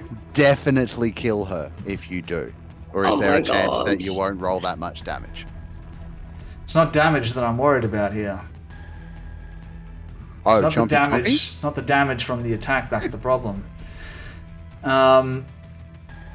If you want to use it, I'm happy. I'm gonna use it. I'm gonna use it. I'm using it. I'm using it. I don't give a shit. Let's make this happen. Let's put it all on the line here. This is if there's a corpse, then revivify or something. You can find someone to do that. If there's not, then it's been a nice ride, and I have plenty of backup characters. You're gonna take 38 hang on. points. As this monster goes to attack, Drambalus's Astromancy archive blinks with a flash of blue light and streaks across, and you've got using one of its 3 charges to give it a negative 1d4 penalty on its original roll. How can I?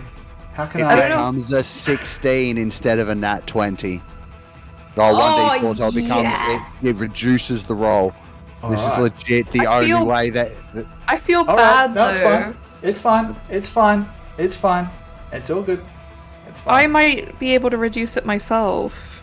It is a 16, so not a critical hit. So it's fine. Okay, no, I think it's a d4, didn't you say, Froth? Yeah, it's a d4, yeah. Alright, so roll your d4, and that'll tell us how much it reduces the dice roll by. I don't know if I could use that on his GM nat 20, though. It feels dirty.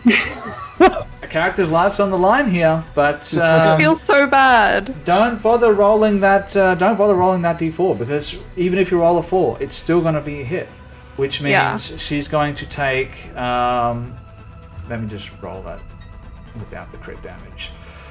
She's still going to take 17 points of psychic damage as the tentacles whip out and crash into Verina's psychic sternum. damage too. Yes, but this is where this is where things get really nasty, because it wasn't, like I said, it wasn't the damage that I was worried about, because you are now grappled. Okay. Yeah. Verina. Rain. Is this a fucking mind witness, Sven? No, it's not. You can roll a check on your turn if you want to know what this creature is. You can see the name of the creature in the chat. Yeah, it does say what it is. There you go. Maybe tip my hat a little bit there, but this is a creature known as a fear. I'll tell you a little bit more about these creatures a little while later. But Verina, you're grappled. This thing pulls you up towards it. It's used 10 feet of its movement so far. It's got 50 feet of flight speed. It is 20 feet away from the chasm. Oh, fuck. So it flies with you in its grasp, 20 feet towards the chasm, dragging you along with it.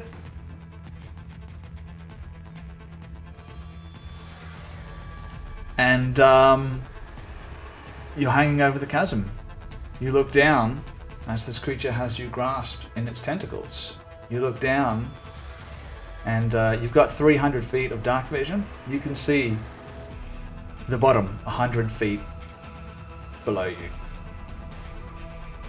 Big drop. But it could only be 10 damage if you get really lucky. I will remind you that massive damage rules are in effect here. So if you go down to 50% of your total hit points below your threshold there. Rounding up or down. I don't give a shit. We'll cross that bridge if we get there. Which means what? You need to take 33 points of damage. If you take 33 points of damage right now, you're dead. On the other hand, if you don't take 33 points of damage, you will go into death saving throws and be at the bottom of a pit 100 feet down with no one around to be able to help you, at least not immediately. And multiple hostile creatures. I can get to her if she lives. To get to her if she lives. Your You can't heal her, I can. No, We have that's true. ethereal potions. is driven up It's fine. into your throat as you feel the tentacle begin to release its grip around you. Mm-hmm. And the rest of you see in slow motion Verena's eyes go wide as she drops below the edge of the pit. 100 feet straight down into the darkness. I have to ask something just because I feel bad if I don't ask this when I should have. What was its hit on me? What was its hit? Yeah, to hit me. It was a 16. We never rolled the d4, did we? No. So and it then would've been... add its hit modifier. Yes. Yeah, okay. Because So I do have shields, so... so let's say the least it would be is a 16, and it would get a +6. So it would be a 22. 22. I technically could have shielded it, but that's fine. It's fine. No, you couldn't. Your AC is 16. It's 17. And shield is a Why, +5. then why does it say 16 on your token? It says John, dude, 17 meet on the the beast. character sheet. Because I have a +1 armor. This is happening. Yeah, that's fine. I need you to roll. It's 100 feet down, so I need you to roll 10d6. So hey, could roll low. I want you to roll it. It's your character. Oh man. Don't do this to me, The Sven. fate is in your hands. Pretty sure he did it to me as well. Could roll 10 ones here. I felt could like be fine. 300 feet. I didn't even roll for you. 10d6? 10d6, 100 feet straight down. Actually, it's 10 feet up, so 11d6, sorry. Thanks. You're welcome. Jeez. I'm just gonna quickly double check. I can't do anything. I've already been pouring over my sheet. I might be able to, like, if you don't die and you make your first couple of death saves, you'll be okay. Yeah, that's a massive I don't if. think- So remembering here, That'd be 33 points real of damage. low. You're gone. Anything above that, you're gone. Anything below If that. only I had Gadget with me.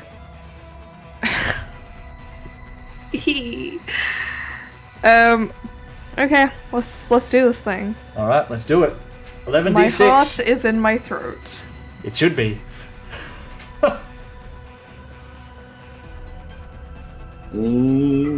Oh. 28. 28. lives. I'm on death saves.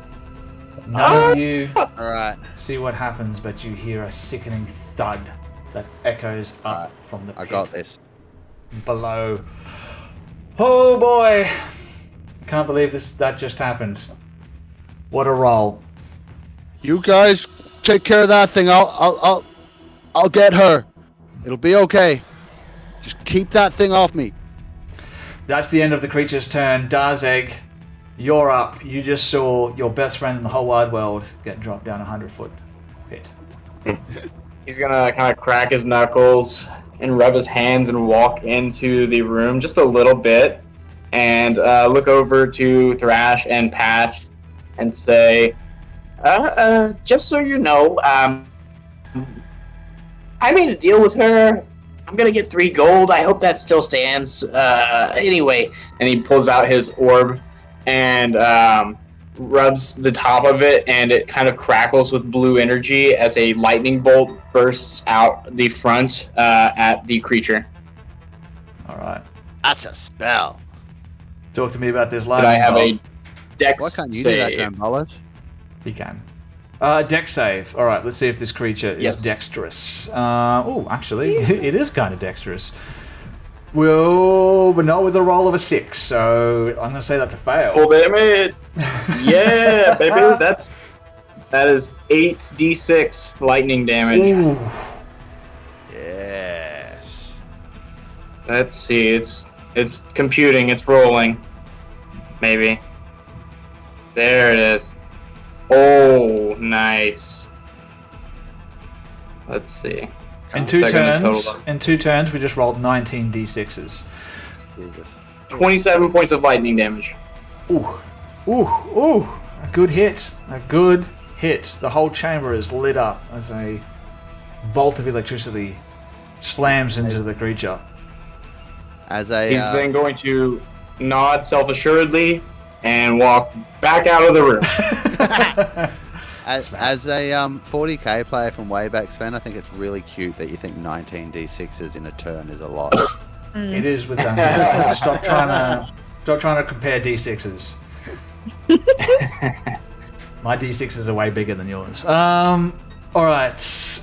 That's the end of Darzeg's turn. So you know, What do you mean prepared for the wedding, Verena? the reason why I'm over my hit point maximum is because I used my arcane ward when I cast mage armor, which gives me temporary. Wedding. Nice. That's just smart. You gotta learn a thing or two from Darzeg. It's one of my creatures' turns. Which one is it? Let's find out. I hit it. I shouldn't have hidden it. There it is. It's not real smart. How far can it move? It can move... Should have probably written this or read this before I actually started the combat. Oh yeah, 35 feet. It's more than enough. All the way up to you, Patch, and is going to attack you with its gross claws. You can see its fingers.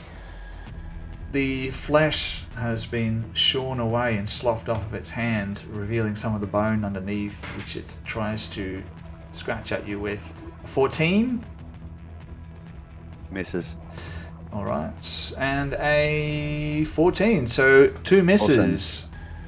Lady Verena, you know what I'm going to do? I'm going to get you to roll a death saving throw with a real dice and write it down. Okay, I can do that. Let me get one. This is hurting me. I'm trusting you. I'm trusting you to be honest. So. All right. He's 100 feet down, right, Sven? 100 feet straight down. Yep. Cool. Yep. Okay, you got it? Alright, moving on. Dran Balas. Your friend is definitely dead. What do you want to do? Pats the rat and says, you go back in here for now. Keep you safe. Don't want to lose another friend. Friend is a choice of word as well. Looks at Darzeg and says, thank you for that. And then looks across at Patch and says, what do you need to get through? Sorry to interrupt. Yes. I may have just rolled a nat 20 on a real dice. I don't believe you. Yeah, okay.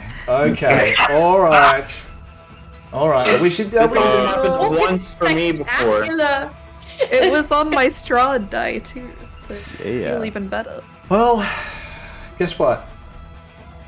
You know that you're okay, but the others Yeah, don't. no one else does.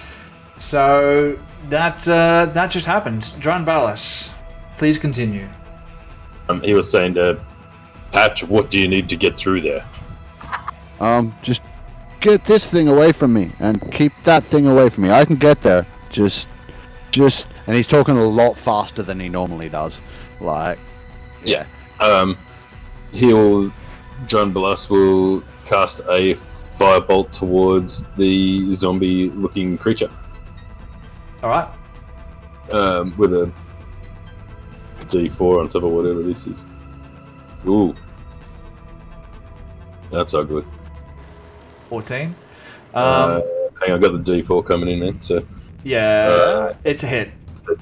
Don't worry about it. It's a hit.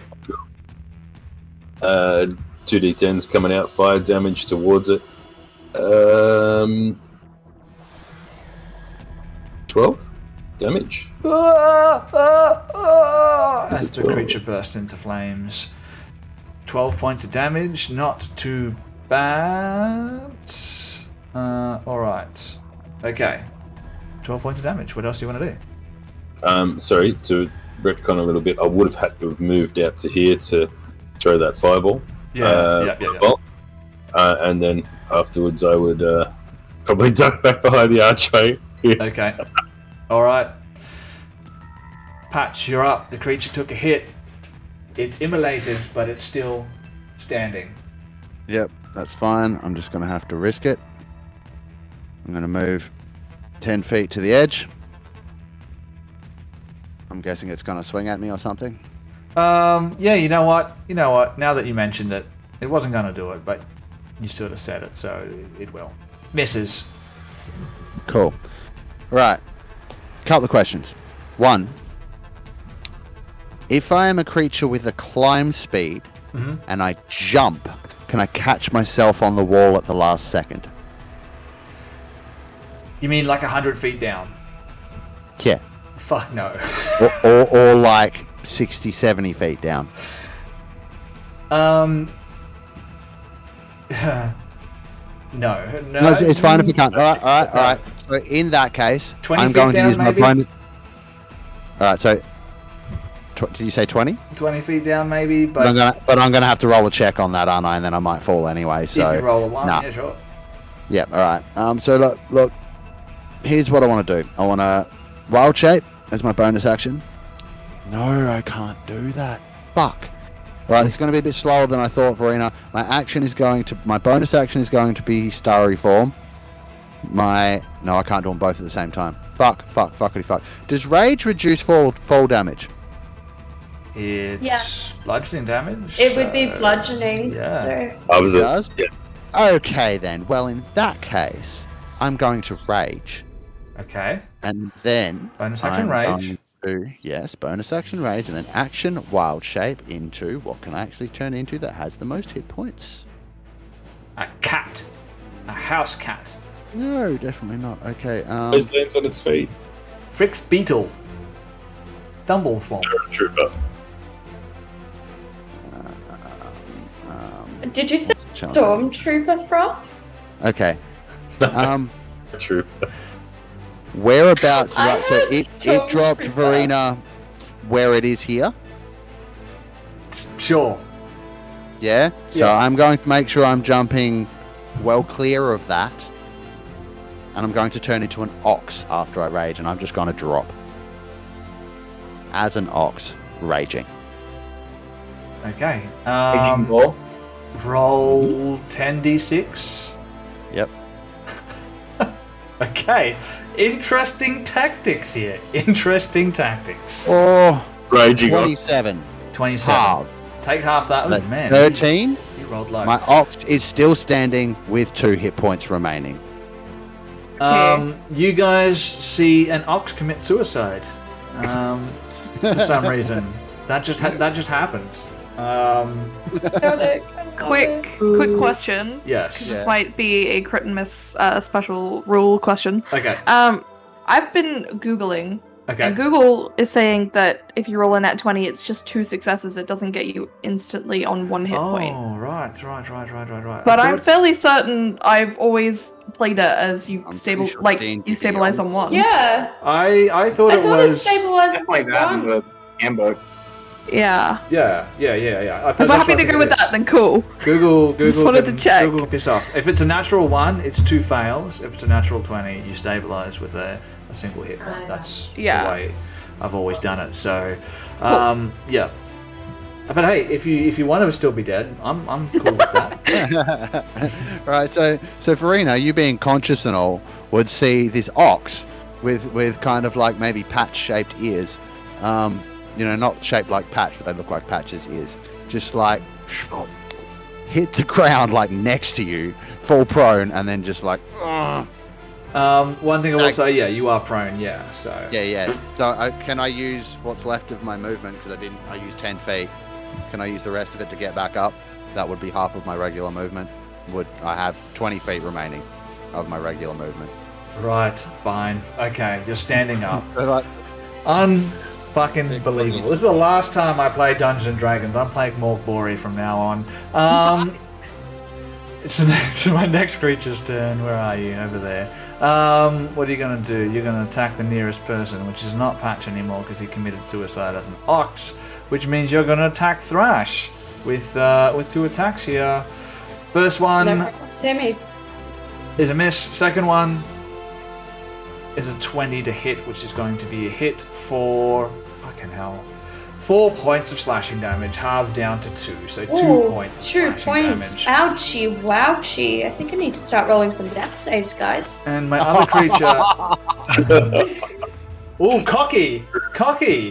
This one. Yeah, we right are here. actually. My creature's not dead yet. Alright, this creature doesn't seem... Close. There we go, add it there. Now its turn, it's got 35 feet, so yep, can get right up on there. Thrash, another one runs over towards you, making 2 attacks.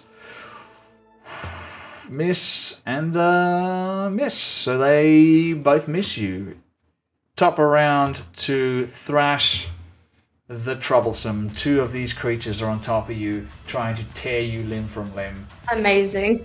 So after seeing her girlfriend hurtled off a cliff, Thrash is going to get very, very angry. And when Patch says distract them for me, she says with pleasure. And I was wondering how angry I would need to be to literally attempt to hit 2 of them at once with the 1 hit. Or something like that. Like, sort of split the damage by 2. Does that make any sense? So, like, almost cleave across? I believe there is actually that something that you can do that with. So I don't. I'm gonna have to say no on that. You can make an attack on master one. maneuver. You can make an attack on one, make an attack on the other one. If they both hit, you I'll can do say that. you cleave straight through them. But yeah. Okay, yeah, I'll do that then. That's totally all hunky dory. Okay, let's do that. Oh, this thing is impossible to navigate. You're so dead. You're all gonna die. Yep, keep thinking that. That's hilarious. Right, that is a nothing. So that is a 7, 7, so that's a 14. Hits. And a Hits. 17 plus, yeah. Sweet. I will roll the damage for that on my phone. I tell you right now, these things have an armor class of 7, so unless you roll like a 3, you're gonna hit these things. I'll just roll the damage. So Them that still hit is on a natural 1. 13 damage on 1. Yep.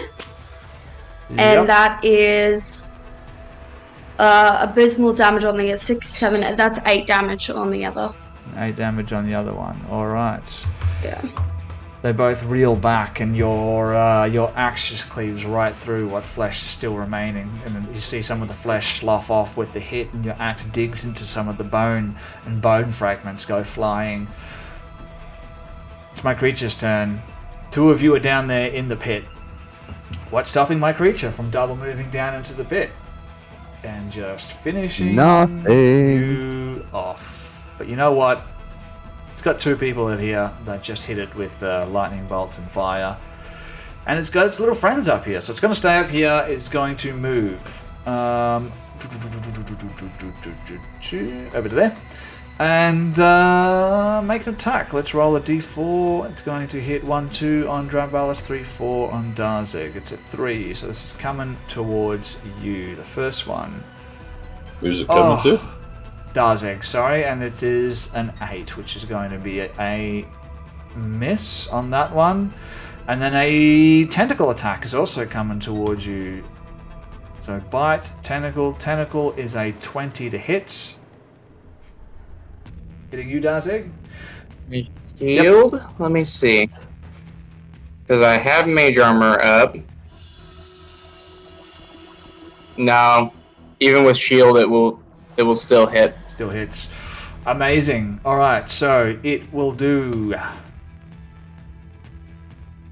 19 points of psychic damage. And you are now grappled by the creature. Now let's have a look here. It moved from there to there, which is only 20 feet. You know what? So, I have resistance to psychic, just so you know, so it's halved. Oh. So you were the wrong target for that one. Yeah. It's going to start dragging you towards the pit as well. Because it worked once. Why not just throw the rest of you down there as well? It gets to there, dragging you along with it.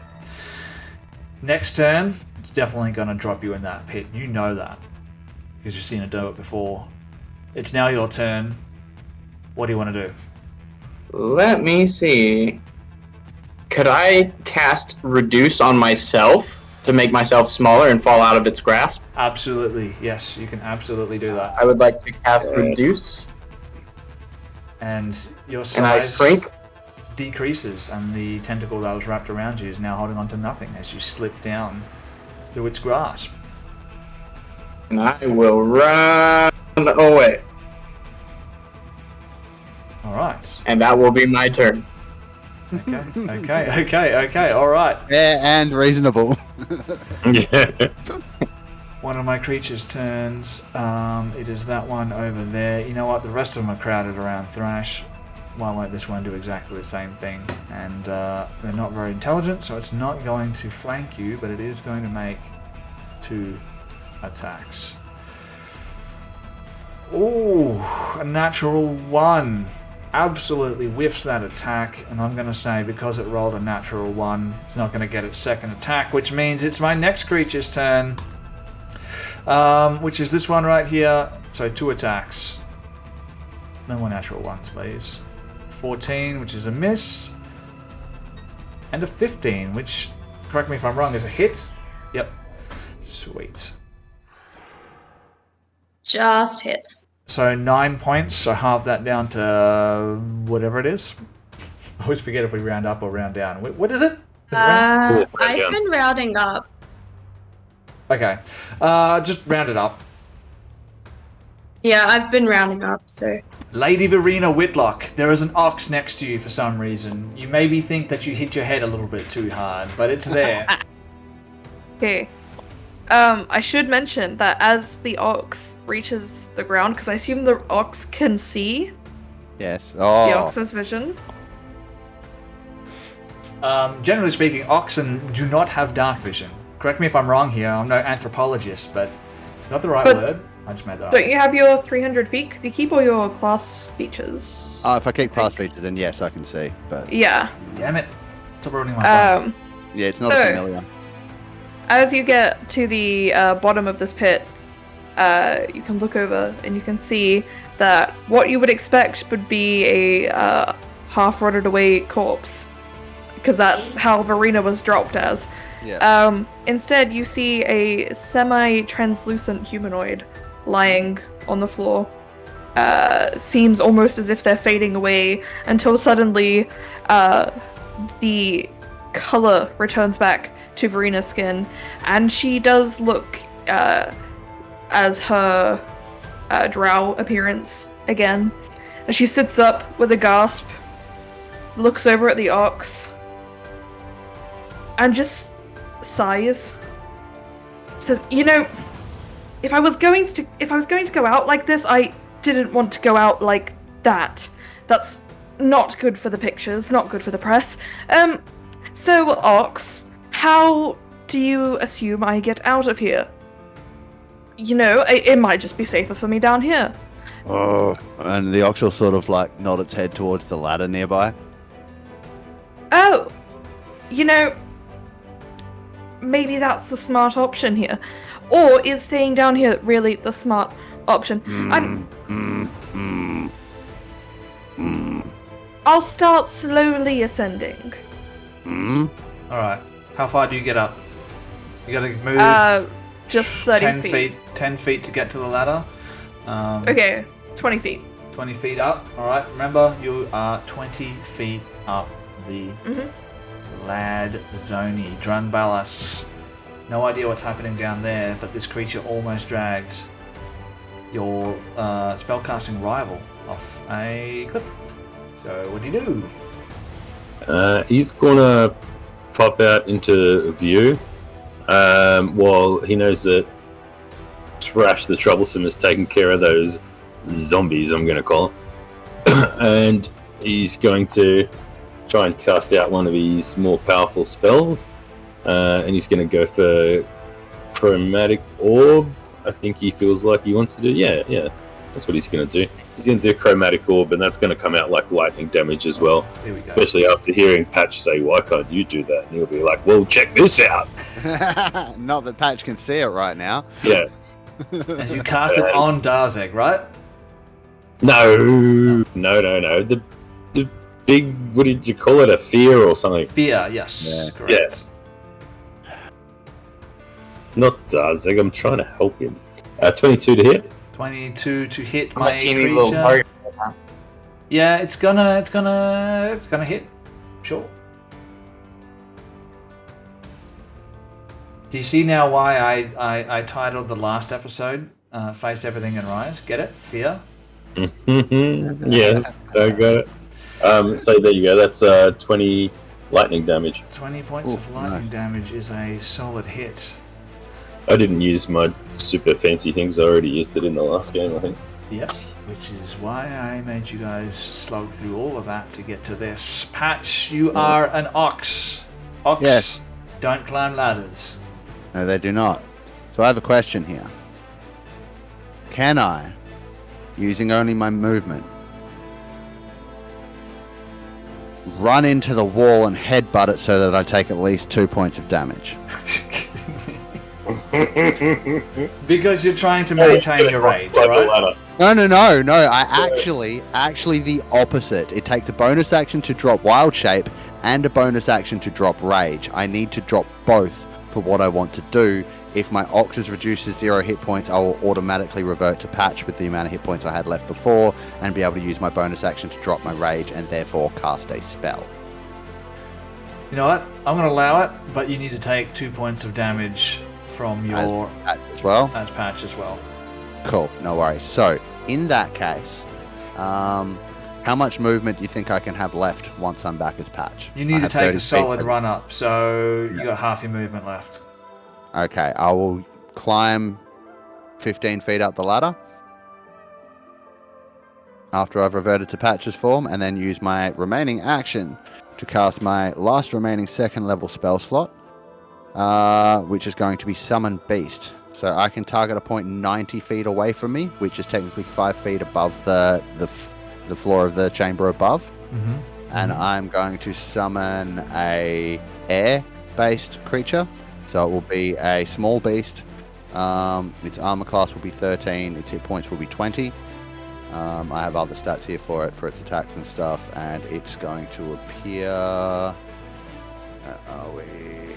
I'll just give you a token for it. Yeah.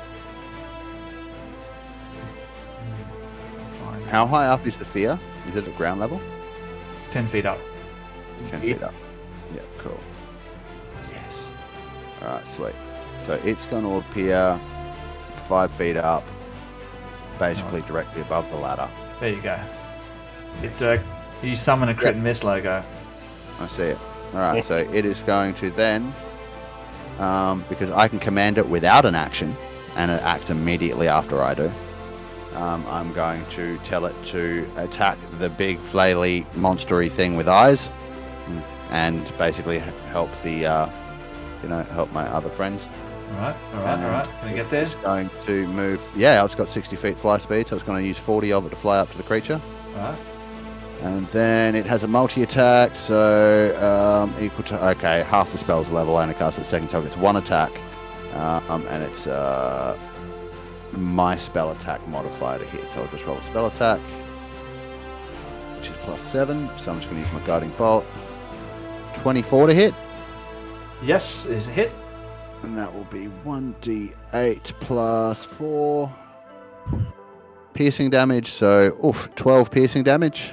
12 piercing damage. Alright. And then, with its remaining 20 feet of movement, 5, 10, 15, 20 to fly away. It has flyby, so it will not take an attack of opportunity. It's done. How dare you? That's me. Alright, then it's my creature's turn. And guess what? No, it's not. It was just my turn. Oh, it's that creature's turn. Sorry. Yeah. My bad. I forgot it existed. God damn it. I'm coming after you. Fucking Thrash. Oh, Thrash. Natural 20! Hooray! That is a hit. But it's fine because she's raging and I didn't roll particularly well. So 10 points of slashing damage, so round that down to 5. And the second attack is also a hit, so you're also going to take whatever the fuck that says. 4, 5, 6, 7. 7 points, but round half that, so 4 from that creature. And then we go to the top of the round 3, and it's Thrash's turn. We're going long tonight, by the way. We're going long. Thrash. But by the way, I do need to point out that flying creature that just appeared and attacked the thing looks exactly like Bark. It's with exactly wings. like the Crit and Miss logo, as far as I can tell. Thrash. Can we fight a Crit and Miss beholder? Yeah. Oh my god. I'll just add that damage. Okie dokie. I should probably start hitting the big scary thing, shouldn't I? No, I'll get rid of the minions first. They're probably easier to kill. I'll just do 2 hits on our little zombie friends, if that's okay. Oh, yeah. Okay. All good. All good? Yep, it's fine. Okay. What do we go? That's an 11. An 11 to hit, yeah. That's And a 9. 9 misses. So, yeah. Oh, I thought you said it was above a 5. It's got an AC of 10. I assumed you had. Ah, are we still blessed? Higher 2 hits. Yep. Yeah. Okay. It's a hit. So roll me 2 times damage. 2 times damage. Yep. Both So 11 and so 25. Don't forget to add your rage. Yeah, 25. Which one are we hitting? In total. Yep. So I was gonna split it evenly again. All right. So the first one takes 13 points of damage. And the other one takes 14. All right. I'm just gonna start. I'm just gonna go clockwise. The other one takes 12. And the 11 other plus one 2 takes and 10 12. plus 2. Yeah. All right, so there you go. I just went clockwise. You hit the 2 towards the north, and they are looking like they are on their last legs. And now it's my creature's turn, and it sees you guys coming up the ladder. Ooh, how far can it move? Not far enough. Not far enough. So, apologies, Drunbalis, but you look like the best target here, unless it wants to fly. Oh, you know what? It's just going to fly over the top of these creatures. And it is pretty smart. So you know what it's going to do? It's going to move to there. And make 2 attacks with a +2 to hit, because it's got the flanking bonus against Thrash. Yeah, sure. Let's do that. So let's go with there we go, 24 to hit on the first one. You're going to take 6 points of piercing damage, and I need a wisdom saving throw from you, Thrash. Okay. Uh-oh. I'm already scared. Does that? No, that didn't carry over. It's only to the end of its next turn, so that's already ended. But we need to see if it happens again. Because I thought once you were frightened, you can't be frightened again for the next 24 hours. That only if it says that in the description. So what do you need again? Wisdom saving throw. Don't forget your bless. Please forget your bless. Yeah, I'm gonna need it. I rolled another 6. Oh. Don't worry about it. It's not going to be enough either way. 7. Can we stack the bless card on top of it? All right. Who's Can I have the concentrating on advantage? bless? Can I have the advantage? Drunbalis. Does someone mind? That's me. I Does don't anyone mind. mind if I have the advantage? Because I fine. need it. With me. Yeah, Go if for we it. want this thing, Dad. Okay. If I roll a fucking another one, I'm gonna cry. Oh, you kidding Oh me? my god. So you are frightened of this creature, and it's going to make another attack against you with its tentacles with a 9 to hit, which is going to be a miss. But Just you so are you know, Grace, frightened doesn't mean you can't attack it. It just means you can't get closer to it than you already are. frightened. All right. It'd be a disadvantage though, I'm pretty sure. You can flatten that out by going reckless. Yeah. No. Oh, God damn it. You fool. See, this is why you should read start blocks before you engage in the combat. I did a couple of times, but I still forgot something. Doesn't matter. Darzeg, it's your turn. You, Drombolos, you see a tiny little Darzeg run right next to you and just run in front of you and put his hand on the side of his head and do that same like pink ethereal whip from his brain at the creature for Tasha's mind whip. If you want to make a intelligence save for me. Ooh, intelligence save? Yes. I'd love to make an intelligence save. Let's have a look here. Oh, yes. There we go. Oh, yes. Come on, baby. 17. It succeeds, so it takes half damage, and the spell's effect does not come into place, which is unfortunate. But you take half of 13, and psychic damage. If you're resistant to psychic, it's halved again. So, am I resistant to psychic damage? No, I am not. So, well, that's one good thing. Let's just say a 7. All right. Okay. Cool. Just gonna move back next to Drambolos now. Still within range, so no attack of opportunity at this point. Yep. What creature's turn? It's that one. Okay, let's go with a 2 attacks here. So an 11 is a miss, and a 11 is a miss, which means it's the next one's turn. We're going to go with a natural 1, which means it's not getting its second attack, which means moving right on to Lady Verena. Cool. I'm going to move up another 30 feet up the ladder. Another 30 feet, so you're at 50 feet, halfway up. Patch is coming up behind you. I will reach into the ethereal plane, and I'll pull out a potion of healing, because I assume no one's going to fight me on this. Not at all. And I'll spend my action drinking it, so I get full dice, full healing on it. Is that how we rule it? What? I'm taking a health potion as an action. I get it's a max D4, on it. D4 plus 4, right? Plus 2d4 plus 2? Or 1d4 plus... Yeah, it's 2d4 plus 2. Yeah, but she's asking, is it max by... Does she get the max roll by using her whole action to drink it and bone it? Are we doing that, or is it just action to drink it and roll the dice? Is that something that's... I've never done that. Is that something that we do? I do it that in my games. It's how I do it Sure, for action we do economy. that now. We do that now. Fine. Okay. That's a new Like rule. you roll it if you take it as a bonus action, but if you're using your whole action, then it's usually the full. Because you're thing. like you're drinking it like a 4X commercial from the 80s where like half of it goes all over their face. Okay. Yeah. That would be the bonus action version where you That's don't the bonus get all action of it. version, yeah. Whereas the action version is like very carefully like.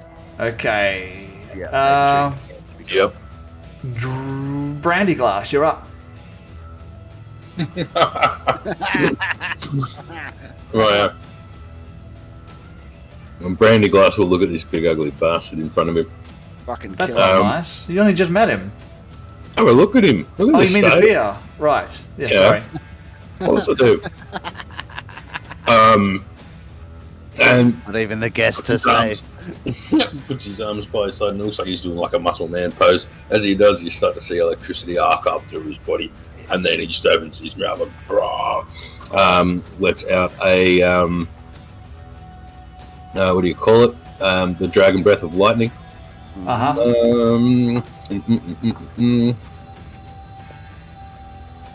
So dex save. Oh, I forgot it was a dex save. Probably a waste. And that's a line, isn't it? Yes.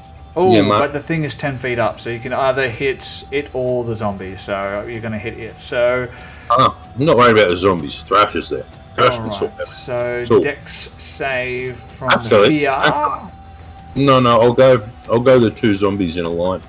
Let's do that. Yeah, you want to hit them? Yeah. All right, dex save from the zombies. They're going to get a nice little +0 because they're not very dexterous. But a 17 on the first one, which is the one on the left, and a 16 on the second one, which is the one on the right. They might pass. It's DC 13, so that's cool. How much damage are we talking? Waiting for it to come out. It's not going to be much, man. It's only 2d6s. Like I said, it was a waste of time, but it looked cool. Good for roleplay. 5 damage. So they both take 5 points of 2 damage? HP each. No, they take half. They take half that. Yep. Okay. Well, if you're rounding up, go 3s. 3 HP each. Alright. Okay. Alright. Moving on here. Bonus, I was wanting to see if I can bonus action shield. I think I have that. Sorry, my mind was on grabbing more nuts because they're delicious. Someone clip that. Yes. Yeah, Shield of Faith. I'm going to put Shield of Faith on myself. Just give me an extra 2 HP. Shield of Faith, concentration, right? Yep.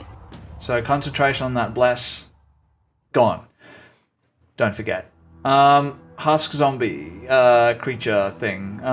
It is going to... I think I just tipped my hat a little bit there, but let's move on. 2 attacks. So long as neither of them are bursters, we're fine. 19 to hit Thrash, which is a hit, and a 19 to hit Thrash. Am I rolling the same thing over and over? Let's just check here. No, I'm not. Okay, good. 9 points of slashing and 7 points of slashing. So go ahead and take 5 and 4 points of slashing damage.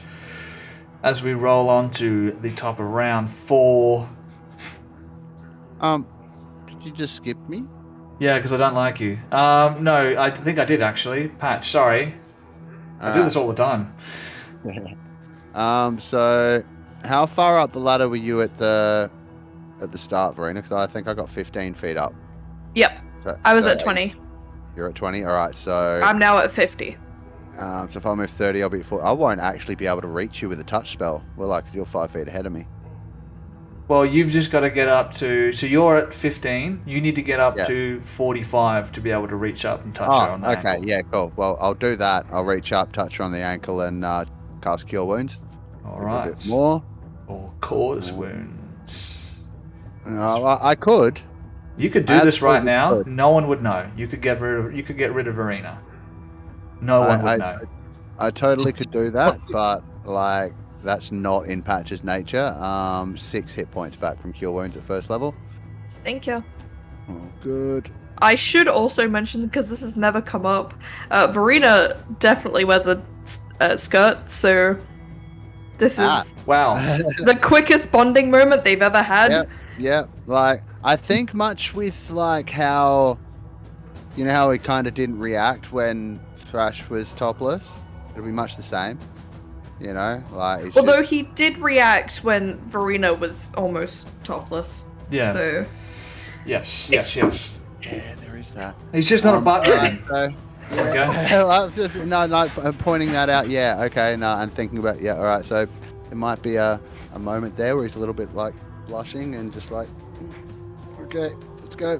You're like one of those guys at the gym when a really hot girl gets on the machine in front of them and you're doing everything you're trying, like, just to look in the other direction, but so you're on the rowing machine, like looking up at the ceiling because you don't want to be a creep. You gotta look at the screens. Yeah, sometimes you can't see the screens and then it just gets really weird. Okay. So that's my action. It's my movement to do that. I don't think I have any other bonuses that are really useful to me right now because wild shapes are all gone. So in that case, my creature is just going to... Oh, it's not measuring for me again. 1 sec. Turn on measure while drag. There we go. I'm going to fly over the top with the creature. Have its attack again. So making a spellcasting modifier attack. Can it angle itself so it gets flanking from Thrash? I did it against... Yeah, it's fine. Yep, so it's just a +2, right? Yeah. Yes. It'll be... Here's the roll. This +2, 25 total. Yes, it's going to be a hit. And that will be a D8 plus 4. 8 more damage, and then it moved like 35, 40 to get there, so it'll go another 20 feet that way, and it's at about the same height as the fear. How much damage did it take? 8 in total. Okay. Alright, the creature's not looking great here. Not looking great. Finish it off, right? But it's Thrash's turn. What do you want to do? You're afraid of the creature? Okay. How are the zombies looking? Are they dead or? They're not looking good. They're not looking good. Don't worry about it. But they weren't looking good before the combat started, so not much. Yeah, Take an advantage card if we have one. yeah, because I don't really like reckless attacking. So I might. I know she's the weirdest barbarian I've ever met. I fucking hate Chrono, reckless we're using attacks. above They're VTT. stupid. So I'm going to hit the big scary monster thing. And I will just take that advantage card. Alright, using an advantage card. Cards are there, may as well use them. Let's go! So are both of my hits with it at normal then? Or just one of the hits are at normal? Just one, please. Okay. Yeah, the second one would still be disadvantage unless you go reckless, which Okay. would be pointless in doing this. So we got 17 to hit. A 17 to hit is a hit, and I don't like it. I don't like it one little bit. A nat 20! With that That's the one that's 26. at disadvantage though, because it's No, it isn't. The first one was the one that was at disadvantage. The second one was the one that was normal. No, you've rolled a single roll and a single roll. No, I rolled twice. Yeah. Great So, axe to hit 17. First one is the one where you get Alright. 17 is the roll you get flat for using the advantage card. I roll clicked is a with disadvantage. I clicked with it didn't listen to me. Oh, devastating. Can I roll another set of dice so I can take the crit? Hold on here. Hold on. So you're making 2 attacks. You rolled the first one with the advantage card to make it a flat roll. Oh, the first stuff it. one I'll just was go a reckless. 17. 17 one, and a nat 20. Okay. We Was a have 26. advantage card. We had another Alright, advantage you've attacked card. No, I'll just recklessly. go reckless. I'll just go reckless. So yes, they both hit. Oh. As it It's is my Great. least favorite thing to do. How do we crit again? Because I think I've critted like all of twice. So the first one, standard damage. Just do the standard damage one first. On the second Okay, one, I want you to right click on the damage and press crit damage. That's crit Right, damage. so there. that's 13 on the regular. 13. Why are you rolling 2d12? Oh, well, on the apparently regular that's a... damage? I don't know. I pressed the Because button and it's beyond critted it sometimes automatically. to auto crit. So Okay, that's we'll crit take damage the there. auto crit. That's 11, which is boring. So and I'll take the 13. normal roll then. Yep. Oh, boo. 7, 8, 9. And 9. So 22 total. Alright. Just not enough, unfortunately. And it's my creature's turn. And it doesn't like you. It doesn't like you one little bit. No, I don't like it. I fucking hate it. But you know what it likes even more than killing? Sparkly dragon. Living. Driving me insane. Yeah. So what it's going to do here Is attack me because it's got advantage. is disappear. Ooh. It goes invisible as its action. Because you Oh my realize God. that this thing can turn invisible at will.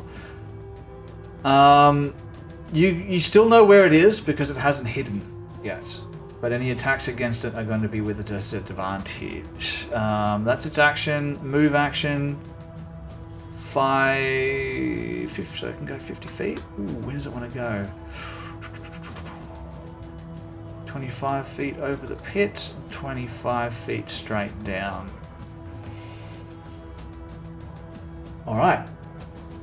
That's its action. It has not hidden yet, so you're still able to see it, but it is invisible.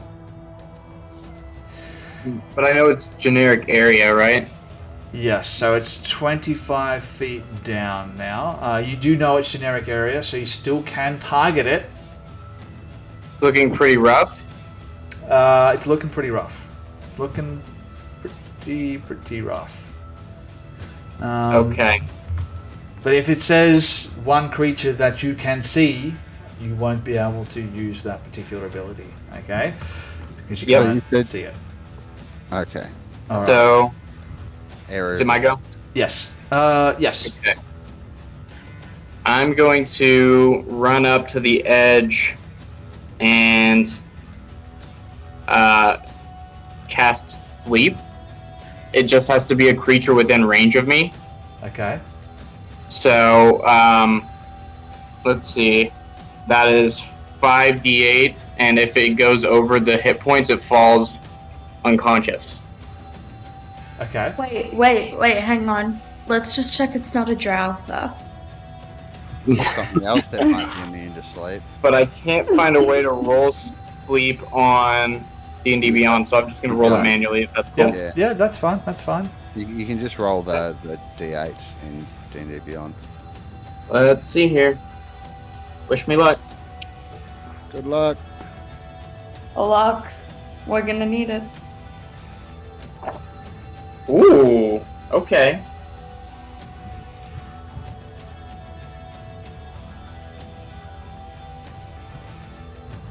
$26 points of sleep. Not enough. Not enough? To go over its remaining hit points, right? Uh-huh. I have never heard of a more ironic way of killing a creature than to kill a creature that preys on people in their sleep by casting sleep on it. Especially while it's over the pit and it's got to fall down now and hit the Because bottom. Verena and Patch, all of a sudden you see this thing materialize out of thin air and start plummeting down the remaining 75 feet to the ground below. And you hear a sickening wet squelch as this large fleshy sack explodes on the ground at the bottom of the pit. And as that happens, all three of those creatures that are surrounding Thrash suddenly fall motionless to the floor. Congratulations.